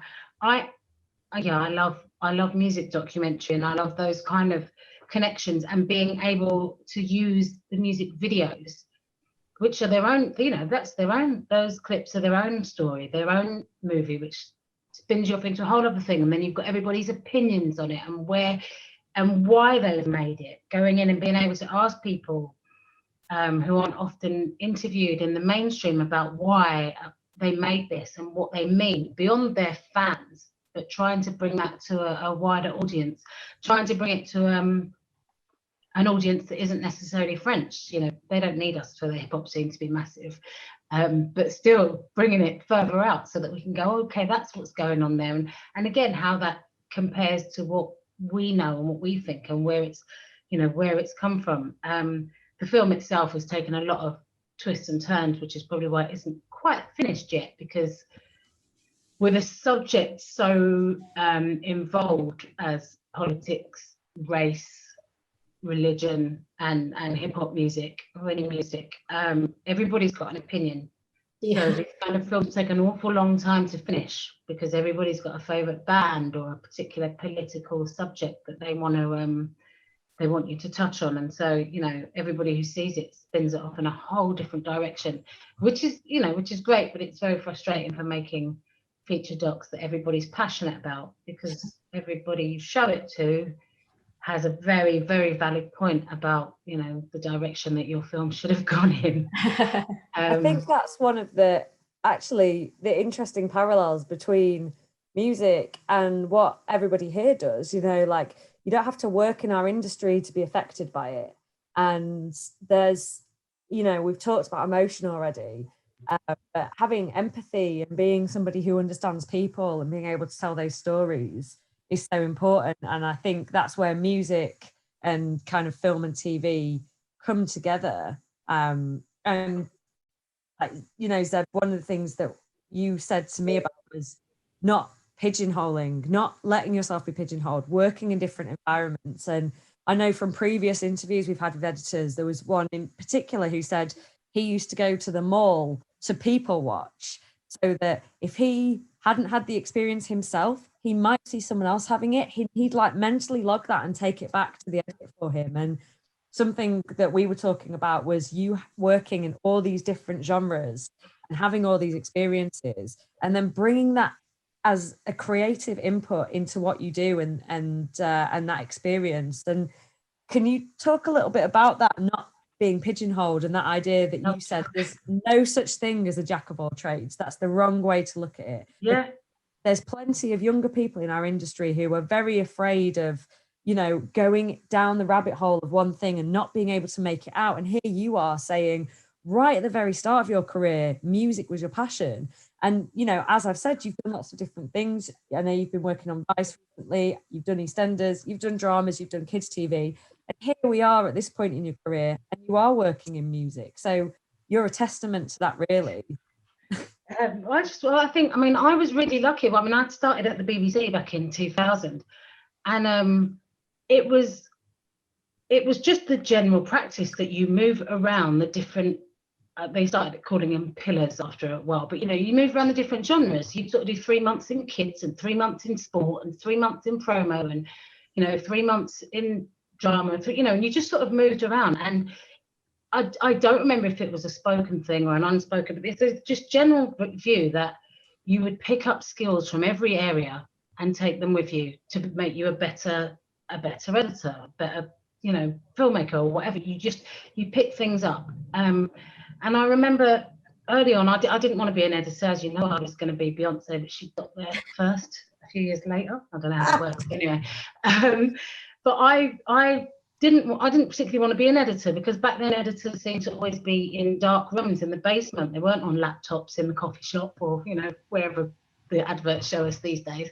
And I wasn't interested in that. I wanted to be out with people, and everyone said you don't have the temperament for it and you don't focus on one thing enough. And I was like, well, I want to know how to mix, and I want to know how to I didn't know it was graving then, but I want to know how to do that. And I want to do I want to play music videos into the music shows, and I want to run help with the news stories. I want to do all of it. And I was told often, you know, you don't be a jack of all trades and a master of none. And I just was like, why not? I don't understand why not. I love it. And then obviously when I left in 2009, I moved to Paris for a couple of years, but realised what a terrible waitress I was, and my French was so bad, but the cocktails were good. But I used to come back to sort of, after when I realised I could freelance, come back on the Eurostar, get a week's work, and sort of then go back to Paris. So I did that for ages, and then when I moved back to do it properly, by that point, sort of 2011, that was when it seemed that while I'd been away, everything had changed. If you wanted to do, I've said this so many times, if you wanted to make a documentary about police cats riding bikes for Channel 4, you needed to have done 3 other documentaries about police cats riding bikes for Channel 4. You know, you had to be so specific. And I was like, what, you know, I went to speak to an agency and they were like, what do you want to do? And I was like, an edit. I didn't know. I was making music documentaries. I was cutting factual stuff and kids stuff and having a really good time. But I think this was probably, I had a baby and fell into promos for ages, because promos are great because you pretty much always finish at 6. So it was really convenient for childcare, but my heart wasn't in it. Some people love it, I didn't. And it was only when someone said to me, you know, if you don't tell people what it is you want to do, how will they know? And it was then I went, oh yeah, I wanted to work on EastEnders when I started 15 years ago. And I'd contacted them and gone and spoken to them, and, you know, they knew me from my BBC days and they let me in. But they, you know, I was told even then, looking at your CV, we would never have let you in here because you don't have enough drama on your CV. But they knew me. They'd known me for years. They knew I could do it. And people there vouched for me, and they showed me, you know, where they kept the scripts pretty much. That was, you know, and I was lucky enough to do it. But it's even there, people said to me, if you only do this, you'll only be able to do this. You can't then go from there. If you only do that, you can't go and do factual. You can't go and do high-end dramas or this. And it was like, I don't want to get, I love doing it, but I don't want to get stuck. So I made a conscious effort to keep moving around. I love factual and documentary. I love the way that we tell the stories. I love the way that, you know, I really enjoy drama, but it's very much someone else's vision. They've shot however many takes to get the perfect way of turning your head or opening a door or picking up the phone. Whereas with documentary, often, not always, but often, especially obs docs or things like that, you know, this is what you've got, this is what we shot, and this is the story we want to tell. Now piece that puzzle together, make it work and make it seamless. And I love that challenge. I love that. But that's something that I can take with me in drama. And there's things in drama that I bring, you know, to get that suspense and tension when there wasn't any for a documentary. You know, these are skills that I think you can move around. But it's a massive shame, and it's a real shame for the talent and the skills that we've got in our industry, that you are forced to focus on one thing. And I meet people all the time who say to me, oh, I work in this area and I really want to do drama, and what do? I work in drama. And you know, I'm always like, we just tell people, you've got to tell people. But that's quite smug, or you know, I'm quite lucky. I've been around for a long time, and I know people, but it is that I genuinely believe that we tell stories, and however cheesy that sounds, that's our job. We tell stories, and whether they're stories that someone's written or some stories that someone's lived, we are putting the pieces together to present that story to someone. And so our skills in different areas, you know, there are different things. Obviously, certain things need you to go at a speed or so on, and it's easy to book someone who knows your system. But yeah, I'm a big believer in moving around. If it's what you want to do, if you want to just cut one thing forever, cut one thing forever. But me personally, I love telling stories. So that sounds easy. It's interesting what you say, because I love to sort of experiment with different genres, and I've probably covered everything from, I've done drama, lots of arts, music, current affairs, travel, comedy. But recently, because the last few years I've done quite a lot of current affairs, when I've been pitched for jobs, I've worked with a producer, for example, and it's for BBC Two, the commissioner's like, well, she's very current affairs, I'm not sure she's quite right. And it's like, fuck, you know, if you excavate in my CV, you will find, you know, quite a lot of interesting things. And a good editor is a good editor, they'll make it work, You know, I like to tell stories and stuff like that. And it's, I found that a bit of a struggle recently. I don't know It if seems to anyone be else getting worse. It's definitely, really hard for the commissioners are next very generation. single-minded about who they want and what they want, and seem to be, you know, quite involved in the, you know, the hiring process, who's going to edit that doc. And yeah, and for my friend it was a bit of a struggle because he's autistic and he's disabled as well, so he needs someone that he knows really, really well. And particularly, you know, working remotely, I thought for him to work with someone new and establish a relationship is going to be very, very difficult.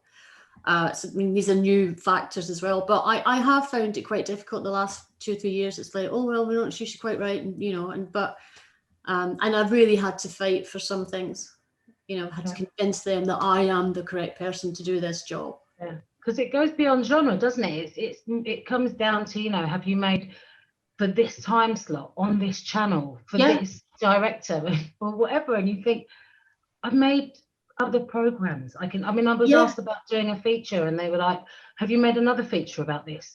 It's like, no, because nobody has. I can't show you it because you've just told me it's a first, you know. And then if you say, well, I've done this, well, I need to see the entire thing. I'm like, I can't show you the entire thing of something that isn't finished. And I'm not going to give you someone's work that isn't finished, but they want to see that you've done the entire thing before they will let you touch theirs. And it's really difficult. And every time I speak about it or tweet about it, you know, everybody agrees. So, you know, somebody's not getting the message. Yeah, I think it's definitely much more controlling. I remember say in the late 90s, commissioners didn't really get involved in who was doing what half the time. But now it's much more controlled and who does what. And it tends to be they just want to stick with the same people, and, you know, the same people get commissioned and all the rest of it. I find that personally anyway. I've never really wanted to edit feature films. I always more interested in, you know, directing drama really than editing it, although I've done some. But I remember at one point I was thinking, actually, you know what, it'd be really good to learn, to just, you know, to try, you know, it could be really fantastic, really brilliant. And I went for, I think, 2 different mentoring possible options, schemes, and was told, oh, you know, well, you should be teaching us, you've got loads of experience. And it's like, yeah, but I haven't got experience in that, and I really want to get it. So that was another thing that I've come up against over the years. Yeah. Luisa, how is it in Mexico? Do you find the same issue? I do think there is the same issue, but me, like Seb, I've wanted to work in all aspects, and I remember like 10 years ago I was offered a job editing in a reality show, and my first thought was, ugh, no, that's really not my thing. That's not. And I said, why not? I mean, let's do it. Let's have this in my CV. Let's learn how this is done and get it over with. No, so I've kind of consciously also made those decisions. I've done a lot of commercials over the years, editing and post-producing. I've done a lot of drama, action series, comedy series, and obviously documentaries. And I mean, a bit like what you were saying, Seb, I think documentaries is where I find is the most creative, no? This experience in Fandango at the Wall with Barda, I think it's, for me, it's the place where, it's the film or the project where I can really say my work made a difference. Another editor wouldn't have done this film. This is the film that I edited. And in drama or comedy, or I mean, anything scripted, you don't really get that much of that feeling, no? But I do like working on everything. I like working on every platform, to be honest. I work on Avid, on Premiere, on even Final Cut, which I know no one likes. I I like experimenting, and I like working on all aspects. I haven't done current affairs, Melanie. So I don't know if I would be chosen. I wouldn't worry about it. I'd be better off not doing current affairs. But I was just called for to be like a kind of like a head editor, showrunner for a documentary series, no? And they asked me about my team, the team of editors I was going to get together.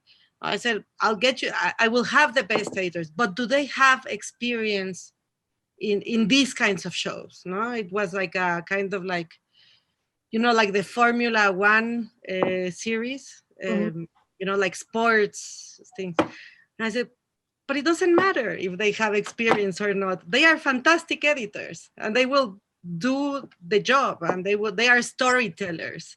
They will get the footage, and they will give you the best results. I can vouch for that. They don't have to have that experience, no? Who has done Formula One shows? Well, just the Formula One guys, no? and the documentary on on Senna. But I agree with you. We are storytellers, and we know how to find the footage in the footage we get and tell the story that needs to be told. And that happens in any genre. No?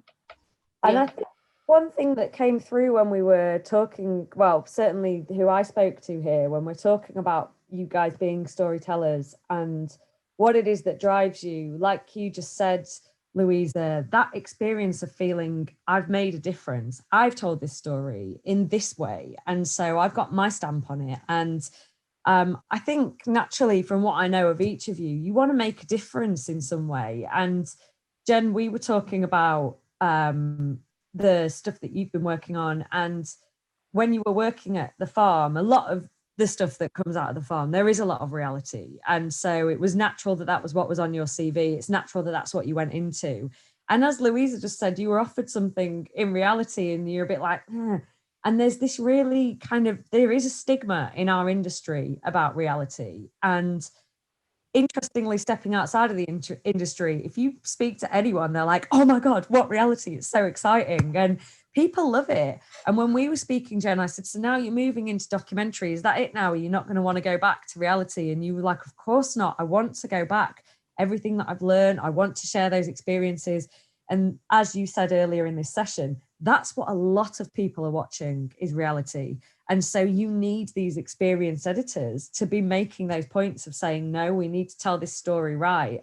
And also, you know, a lot of us have these aspirations to want to work on documentaries like these, but early on in your career, let's face it, a lot of what's out there is a lot of reality. It's what's popular. And can you talk about that, Jen, the importance of the things that you've learned in reality and why you're not necessarily going to say, oh, now I edit orgasm documentaries. And only orgasm documentaries. Actually, like, that's a really good point. I love reality. I absolutely love editing it. I think it's so fun. And it gets a lot of shit from a lot of people all of the time. You know, like people on the street feel that they have a right. I didn't want to be disrespectful. I was like, come on, reality. No, but you know, people really feel that they have a right to say, I think the work that you're doing is shit, you know, like, how dare you, you know, not you personally, Luisa, but, you know, other people. But you know, for me, it's exactly what you were saying, Zeb. It's a storytelling element. It's just finding the motivation for the story in each genre that we're working with. So, you know, with reality, okay, yeah, we're still telling a story, but we're using our contributors to tell the story of the format. Whereas in a factual documentary piece, where the contributors are the subject, and so we're telling their story, and it's just approaching it in a really different manner. But I do think that there's skills that, you know, we're taking them from the reality world and moving them across into documentary. And, you know, it's like what you were saying, Kirst, about it being a really tough environment. And it's, you know, I think Zeb, you mentioned it can be really fast and it's really complicated. You know, we have really intense, high pressure turnarounds. You know, I've worked in an edit where we were working 23-hour shifts. There were producers crying and people throwing up from stress, and it's horrible. It's really awful, and you feel like you're never going to get anything done. And then you get into a documentary edit and you're like, oh God, I've got loads of time and I can do all of these things and I can have a bit more ownership of what I'm delivering. And it allows me to kind of bring a sense of calm to that environment, I think, from, you know, being in a reality environment where I have to get something done, and taking that and projecting that into a documentary makes everyone feel that you're a safe pair of hands. I think that's really important as an editor, to make the director and the producer trust you. And, you know, it's again that harking back to, you know, have we cut this before? No, but I'm a storyteller and I'm gonna do the job and I'm gonna do it well. The other thing that I made a note here, hang on, let me find it. Yeah, I kind of covered all my points. To be fair, Jen, I have edited more realities after that. Yeah, So, and I think there's a lot of people say that, and when I started in TV, you know, there was a lot of people who turned their nose up. You know, I walked into the farm as a runner, and we did X Factor and Britain's Got Talent, and I was like, yeah, amazing. And people were going, no, don't, you know, don't say that. You want to be working on this stuff over here, and so it's not until you go into then work in those environments, I think, that you allow yourself to think, oh, actually, you know, this is okay. And yeah, I think some of those schedules are really grueling. But it really strengthens, from what I know of you, Jen, that your time management and yeah, absolutely, being able to look through stuff and figure out what works and do it efficiently, which is important. Yeah, making a decision and sticking with it, you know, like watching something and really trusting your gut on that first pass. You know, we don't have time to kind of go back and make changes a lot of the time, and so you kind of have to just be like, okay, yeah, that's going to work, that's going to work, that's going to work, and you have to have like that kind of courage in your convictions. Actually, there's something I do want to say that's maybe a little bit controversial. On the reality side of things, I know that BFE started an awards thing. They're kind of they've just started. When's it starting? November? Am I right in saying this? So we start, we'll be, our members can add their recommendations of what they think should be put forward for the long list, and we'll be reducing it to that's open now for BFE members. Okay. We reduce the short list early next year, and then we'll be doing the awards in February. It's the first time BFE it's not the first time we've done awards, but it's the most recent time that we've done awards. So off the back of that, there's not a category in there that's going to cover reality editing. There's no award for reality in there, and it's a huge part of our industry. And some of what comes out of reality suites is incredible. You know, some of the work that people are doing is innovative and clever and funny, and it really tells stories. It does our job in a succinct way, and it has a huge audience. You know, it is one of the bigger genres. People watch it, people talk about it around the offices. It depends what shows it is, I suppose, but well, you tell me, would that be like would you see that as a show or as individual editors? I'm just in terms of the awards that are up, there's a best editing series or mini series, and they've got drama and they've got documentary. You know, you could just say fact or fiction. You know, it opens it up to a much wider range of content that's being created. It's about what we were saying is, you know, we need to change, if we want to change certain things, then we need to change the way that we address them in the industry as well. And that I loved when you said to me, now that I'm a more confident editor, now I've gone into this work where, you know, I was requested for this job. It's not just like, oh, who's edited reality, or, you know, pick someone from a list. Like, you know, your opinion was valued, and that boosts confidence. Of course, it makes you realize what kind of editor you are, what your skills are, why people value you. And of course, you want to take that forward in an area that lots of people watch in reality. And I think what you're saying is we need to shift our own perspective a little bit on how we think about what it is that we're working on, and not be down on it. For us to make sure that what we're sending out in content, and I just want to repeat this in case anybody didn't hear it earlier, because I work in television. And I didn't know this. When you said to me, you had been told, not just Australia, but over here in England, repeatedly in reality, make the woman look vulnerable, make her look hysterical. These are the words that you're told. And unless you have experienced, confident people going back into those suites going, no, then that's the content that we're going to deliver. So we want to raise the bar of the people working in it. We want to raise the bar of the genre. And in turn, we then raise the bar of what we're sending out, which is one of the biggest genres. So yeah, it's a really valid point to make. Yeah, sorry, that's going to leave that there. I feel like I've made it. The comments are going crazy and I'm like, sorry. Yes, I think to clarify, the award is called documentary, isn't it? It's not called Factual. So perhaps it's something that we need to look at ourselves. So we're coming to the end of our time, which has sped by, and we had a couple more questions that we were looking at asking, but really aware that there's lots of people here, and I wanted to open up and see if anybody had any questions themselves that they want to ask anyone, or just share experiences that they think are important to the conversation that we've had. Hello, everyone. I have a question. Nice. Hello. My question is, for those of you who have come from established facility-based training, obviously at the moment, the pandemic is putting risk elements into facility operations that haven't previously been present. In terms of training the next generation of editors, we're at real risk of losing that career investment. You know, the days of people joining in an entry-level position, moving into VT, edit assisting, they're looking numbered.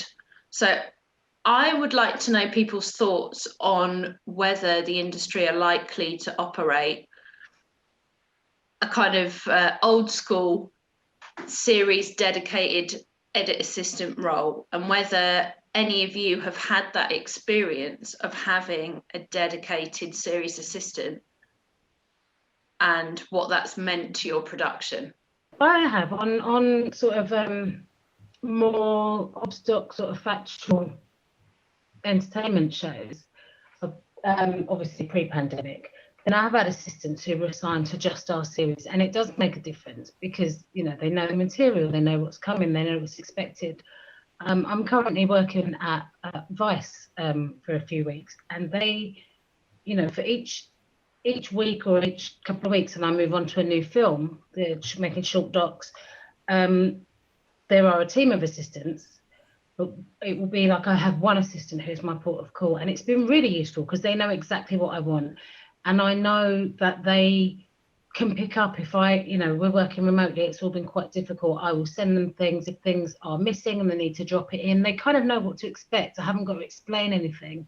They've done, you know, if it's a part of a previous series, they know, you know, I'm in the freelancer. I didn't know all of their styles and their formats when I went in, and I'd just be like, okay, I need a font for this lower third graphic, and they know exactly what I need and where it goes, and they can get me a template, and it has been really useful. And I think I'm right in saying in Vice it seems like they do train them up and they do move up, and I assume that I'm pretty sure they're all working remotely too, so they've got a few new assistants, which is quite nice, that they seem to be being trained up even though they're remote and doing really well. I haven't been there long enough to work out exactly how that's going on, but it's nice for me. It fills me with confidence that it is happening. It's only, you know, they're one company. This isn't everyone, but it's something that I think, I don't know how you train someone remotely how to be an editor, but hopefully they'll find a way. But these, you know, the people, I know that when I started out, a lot of my work was working on the job. I spent 2 years, you know, I don't know, a good year copying VHSs and digi to VHS and learning things that I didn't know that I was learning that fell into place later. And just learning the basic admin of editing was a really useful thing for later on, because as someone said, I think Renée said earlier, you know, it's mainly 3 buttons. So it's the other stuff that goes with it that helps you to be a good editor. So hopefully that these assistants, even remotely, are learning a certain amount of basics that will stand them in good stead for as they add other skills to their skill set. And otherwise, yeah, you're right. It's a great danger that we're not all in these facilities where people are able to follow certain schemes and be trained up in that way. I guess it will require a little bit an extra effort, isn't it, to kind of like pass the knowledge through Zoom or through a remote system. But I'm sure if someone wants and has the will, can be done. It's just a shame. We wouldn't want to end up in a situation where I have nothing wrong with people learning skills from YouTube, for example. But I do think there's a lot to be said for sort of, formal or structured training or routes through an industry. And, there can be quite a difference in, like I say, the admin of things and seeing how a lot of people do things. It makes a real difference, to go in, to follow an edit, to take over an edit from someone who has a real structured way of working to someone who has sort of put it together from what they've picked up. It's very different, and it's a very, it's a lot easier to pick up someone's work if they have a basic structure that has been instilled in them as they've gone along, rather than, like myself, if I'm trying to grade something or sound mix, these aren't my skills. I'm using Premiere and there's certain graphics things, and I might go on YouTube and I know it's great and I can use that, and I'm hoping that I use it well because I have another base to my learning. But it would be quite dangerous if everybody's having to self-taught on YouTube in future. I also think what you find on YouTube are more the technical stuff, but you don't find much advice on storytelling or on things that are more related with the craft and the experience of a lot of years. So I think that really needs to be transmitted from senior editors, because I do believe in having assistance through a whole project. I think it's really important. In Fandango at the Wall, we had a great team, and we had like one full-on assistant who was the master of the footage. She knew everything, and she was my right hand through the edit. And when Barda, the director, came over, she became her right hand. And I loved her because she, from the first day, she said, Luisa, if we have a chance, if at some point we have a chance, do you mind if I sit with you to watch you edit? And I loved that. I loved that about her. And for example, I have we had an additional editor, like a junior editor, additional editor in Fandango. I met her 5 years ago as an assistant. And she has worked with me like in 3 projects, like big series for Netflix as an assistant. Then she became an editor. Then we brought her in for Fandango as a junior additional editor. And now she's editing. She's one of the editors on the series I am editing. So I really love that. I really love to.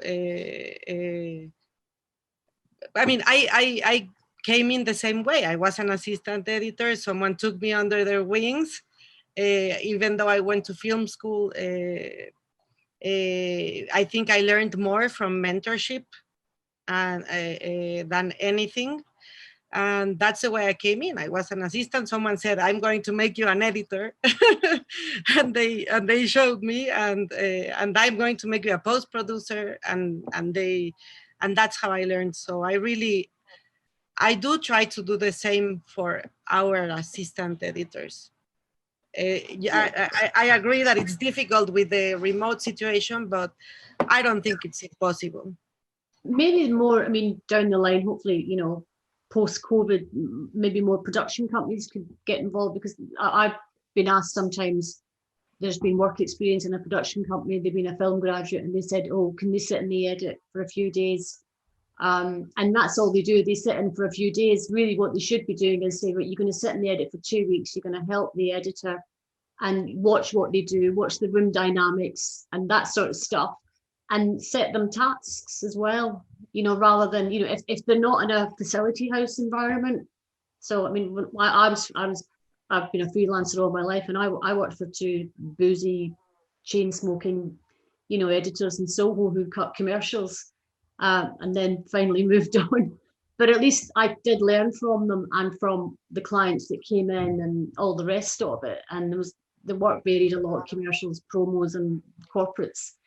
So maybe it's something that's more structured rather than, oh, can they come in and sit about for a couple of days and they end up getting in your hair and you can't be bothered with them. But if it's structured, then I think, you know, maybe it's something production companies could get involved in a bit more, I think.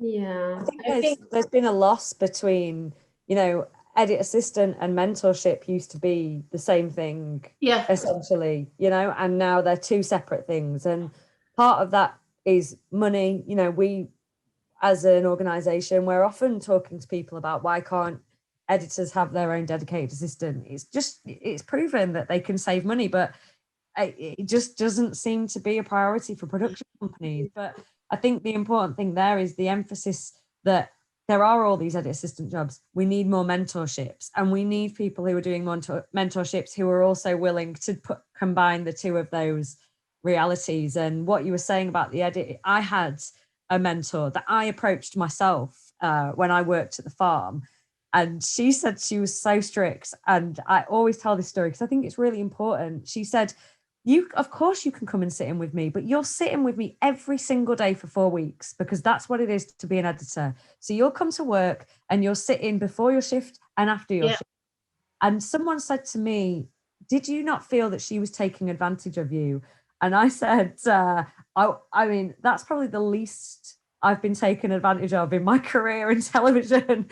At least I got something really decent out of it. And I wish more people were like that. I know it's complicated now because there's lots of red tape when it comes to mentoring and things like that, but there are still informal ways to do it. But saying that, right now, with the danger of us not being together, it is a good time for people to look to the resources that are available and not just learning things on YouTube and that kind of thing. But we've got a list of places that people can reach out to for mentorships and things like that. Some are free, some are membership groups that you have to join, but we'll be putting those on our Twitter, the BFE Twitter, after this event. But I know Zeb, Women in Film and TV, they have a mentorship, and you did that, and you told me that was a really pivotal point in your career. Can you say? Absolutely, life-changing and career-changing. They've just closed the ones for England. They've just closed their applications this year, but you go into a scheme, but that's with women from across the industry, 20 women, different roles, and you learn together and you grow together. But so much about confidence and network building and all of those things that go with it, and having people to support you, and you know, peer group mentoring is amazing. There are loads of schemes like this, and I think it's really important. There are, you know, the BFE mentoring one, like you said, and there are, I can't remember the names. There are just so many. Rise is a really good one. For anyone who doesn't know Rise, they support women from all backgrounds, and I know that as a woman, you're not just paired with a woman, you're paired with somebody who's going to be useful to you. So it might be a woman or it might be a man, but they work with women coming back from maternity leave. They also work with women who are new in their career, anyone really. So Rise is a really good one, and it's free as well. You don't have to be a member. I've heard some really great experiences from that. But yeah, like you said, Zeb, there's loads out there. So, and Raising Films, you did an interview with them, did you? Was that you? I have spoken to them, yes. Yeah. I talk to loads of people. Yeah, I like chatting.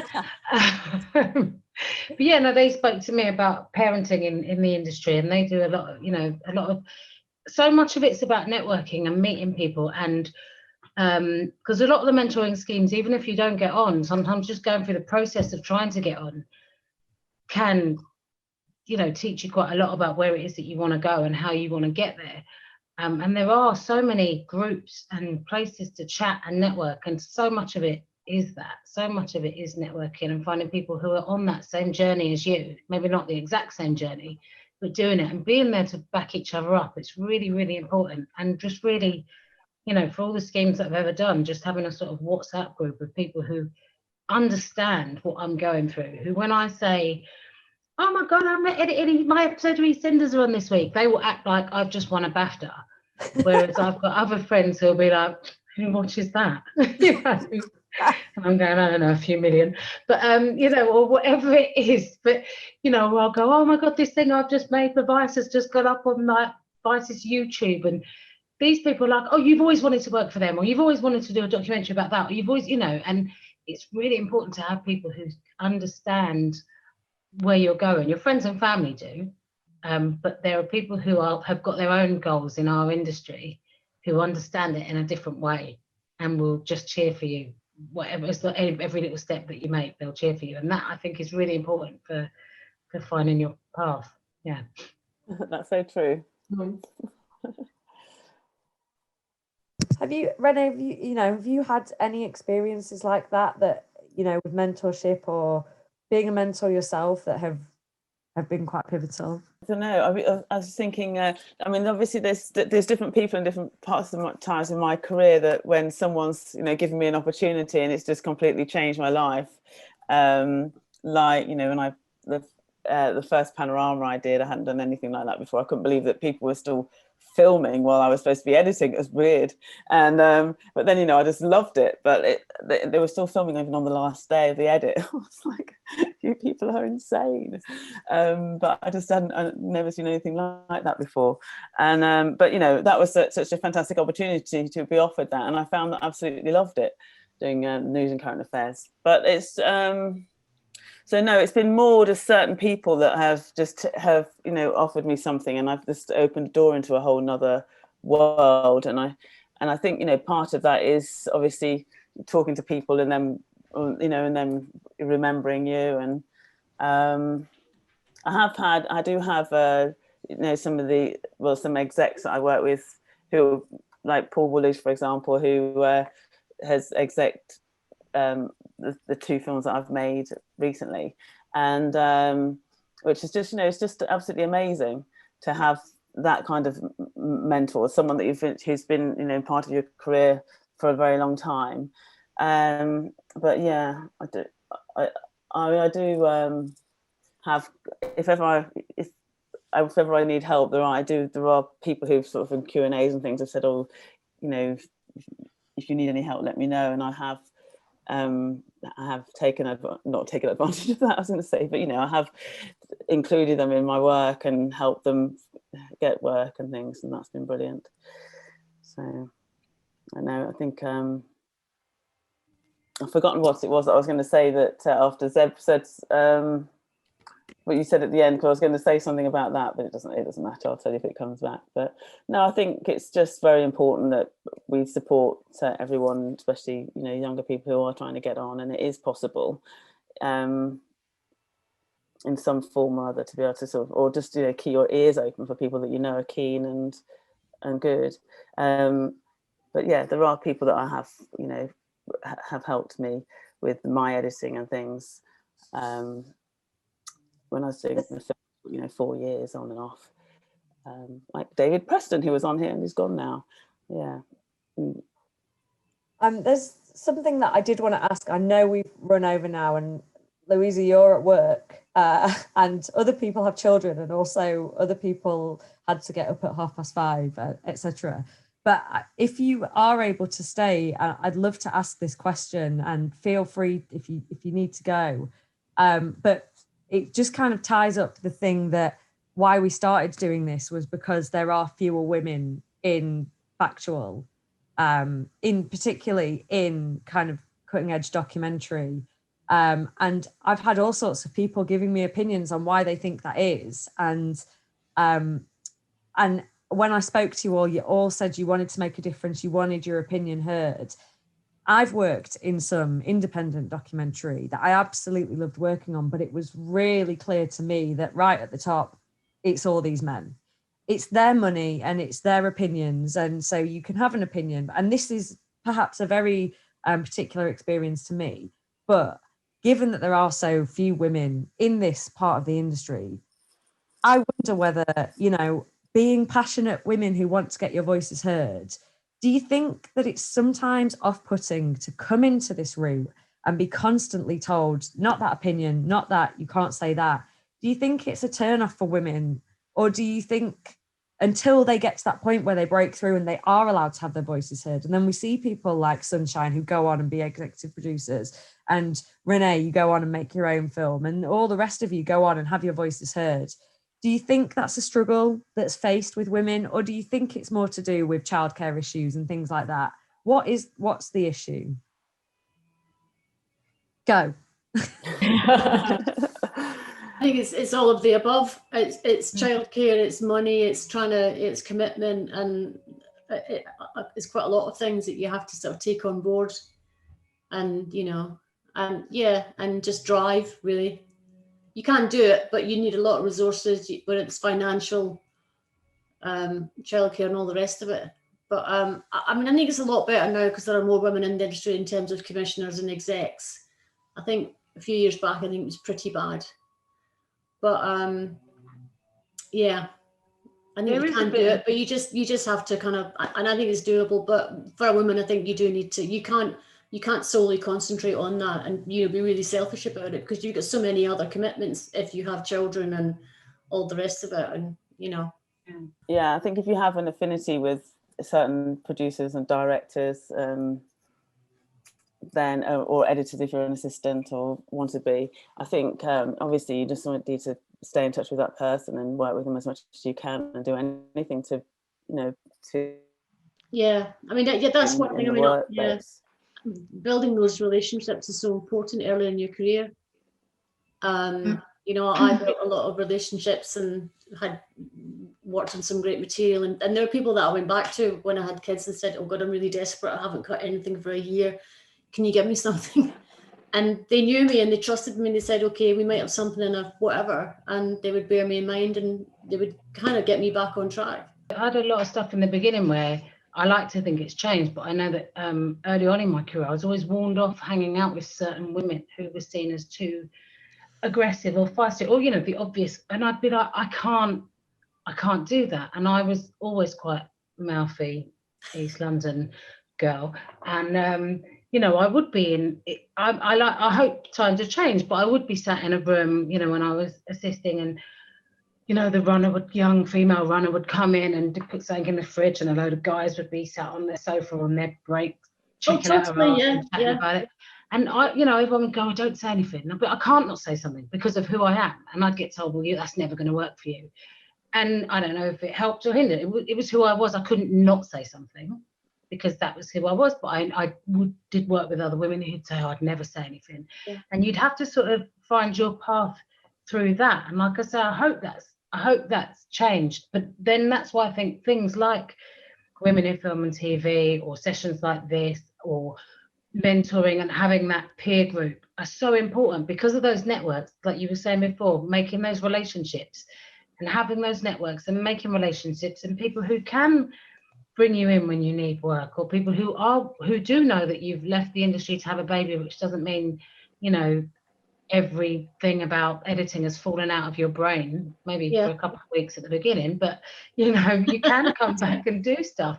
And things like realizing that when you come back after kids or after anything, whatever it is, or just growing up a bit and realizing that our skill isn't about how long we can sit in the chair for, it's our experience, and I don't need to be working all hours all the time into overtime. If your schedule hasn't been worked out properly, I know what I can achieve. I know I might need to work late sometimes to achieve things, but if I'm having to do that every single night because every other guy there can and is, but I can't because, I don't know, my boobs are going to explode if I don't get home to feed the baby, or whatever it is, I know what I can achieve. I've done this long enough to know what's expected of me, what I expect of me, and how long that's going to, you know, the fact it can be fit into the schedule. And I think so much of it comes with experience of being able to say to people, we don't need to be here till 11 tonight,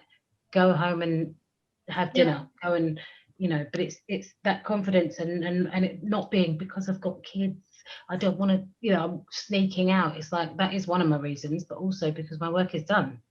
Yeah. One of the things you can only do so much in a day. Otherwise, you're just fried and you're useless the next day. It's a balance. And I said, oh, I've had enough. I can't do any more.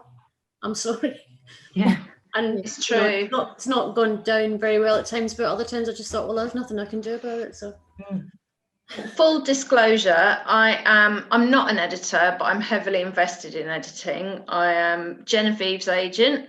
I am Louise's agent. Hi, Louise. But I'm here to support Jen and all you ladies who are out there. It's not an easy ride. One of the things that I've noticed in the last 5 or 6 years is that as production staff have been accelerated through a lot faster in roles, the buck seems to be stopping with the editor. And that has had a direct impact on the crewing and the expectations for every single production I can think of. I think that on the positive side, as people are moving through faster and everyone is a little bit younger, and certainly as a parent, people are more likely to have kids at commissioner level now than they probably ever have been in previous decades, which means there's a certain flex there now that wasn't there before. Thankfully, there's been a real shift, I think, in the industry towards supporting working parents.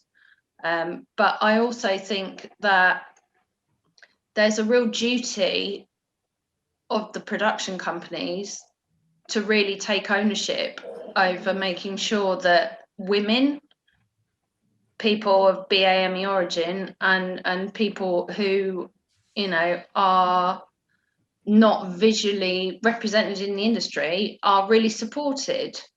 And I think one way of doing that is making sure that the hours are much more workable for everybody. I think it really does honestly boil down to hours. You make a better impression if you're not knackered. You can put forward your views, your creative points much better and feel much more respected. And I think fundamentally it all just comes down to respect. And I think that everybody needs to really push to make sure that, you lay down the law on day one, and it's all about give and take, and you really put that forward to other people. And I think that will really make a big difference across the board. I have 2 things to say on that point, actually. Sorry to cut you off there, Tash. The first one is that in terms of hours, something to keep in mind, I think, is that as editors, we get overtime, whereas I know producers don't. And so they often work really long hours for less money, while we're told to get out the door before they have to pay our overtime. And that's something that as a cohort we've achieved by kind of sticking to our guns on that. And I think kind of that's a good thing to keep in mind going forward for the hours that we then do.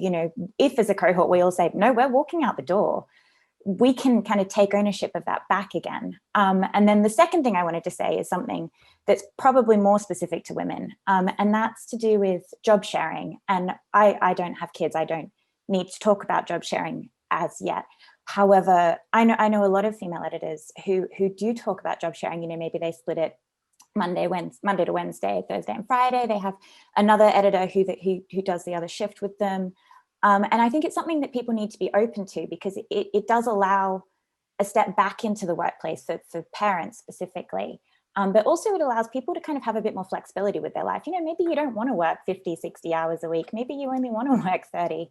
And I think it's just something to kind of be aware of. I know it's happening, but I don't think it's spoken of very often. Yeah, I was in a job not that long ago, and the execs said, it's not actually finished yet. They've got more filming to do next year. And it was like, well, next week we're going to send a cut to the commissioner end of the week. So you'll just have to work late all week. Like that was it. And there was no sort of, and the producer and I just thought, no, we're not. So we did like 2 late nights, but it was just this, you'll have to work late. And I thought, what do you say to that? What kind of, that sort of attitude. Anyway, we ignored it most of the time. but it's you know, it's been dictated to as well. It's been, you know, and actually we got through the work anyway. It's like we don't have to sit here till 11 o'clock every night to get this done, and it's not even finished anyway. So why are we doing it when a commissioner can turn around and say, well, you got it all wrong anyway, you know? But it's having the confidence to have those kind of arguments as well, and turn around and say, I'm not doing that because, you know, I don't know, maybe they won't hire you again if you do that. And I think, again, that comes back to what, you know, the whole point of today and what you said, Zeb, and what we've been doing is building those connections and having a space where you can talk to people. And yeah, it goes for everyone. It goes for anyone who's in a diverse situation where they feel that they're underrepresented and they don't know who to look to ask these questions, who looks like me, who's had the same experiences. But it also goes for anyone junior or even like quite a lot of men in the industry. I don't know anyone who doesn't work overtime in television. I don't know one person who's an editor who gets to walk away at the end of the day going 5:30. In fact, my boyfriend works in sport. Everyone should work in sport. They all get to walk away when the sport's finished. But yeah, I think I guess it's a good note to sort of end on now that we've overrun by half an hour, that more things like this, more community building, and remembering that while we're in a difficult situation where we're not seeing everybody face to face in kitchens, in edit suites, to connect with each other and searching out those things online that might be beneficial to us. So Cristina, unless you have any more questions or there's anything anyone wants to say, I think it might be a good time to... Yeah, no more questions. I just wanted to say something quick that I liked from what Zev said, that I think it's important that we create this community, this connection, but also we share the work we do, because I think like sharing experiences is very inspiring, especially for young people. And so share your experience, share also what was difficult for you, and not be afraid of saying, for example, I don't know, I had a baby or something like that. It shouldn't be something you're afraid of. And all these things, I think for what we have said, it seems that we really need to change a little bit the working culture. And I think speaking openly about things might help a lot in this sense. And also to our colleagues elsewhere in the industry, and I want to thank Natasha for speaking there, because it's really good to come and share with other editors, but connecting with those other areas and understanding how we can make things better for ourselves by connecting with those people is really important. So thanks for speaking up there, Natasha, that's great. Thank you to everybody who has been on our panel today. It's been amazing of you to give time.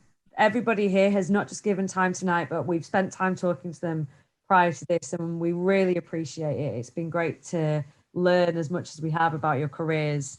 And everybody who's joined us today, there's lots of people, new faces. I know we've got loads of new students joining us as well, so thank you. And anybody who's here who's not a member, who's probably joined us from Eventbrite, thank you for searching us out and joining us and learning about what we do. We do accept new applicants from all sorts of experiences in editors. So you can have a look at our website and have a look on there. And we offer our own mentorship scheme, and we run things like this regularly. I mean, November and December are busy months. We've got life coaching sessions coming up and lots of interviews with editors. So we're trying our best to build opportunities like these. So thank you so much to everyone. Thank you team. You've been brilliant. Bye-bye. Yay. Thank you. Thank you.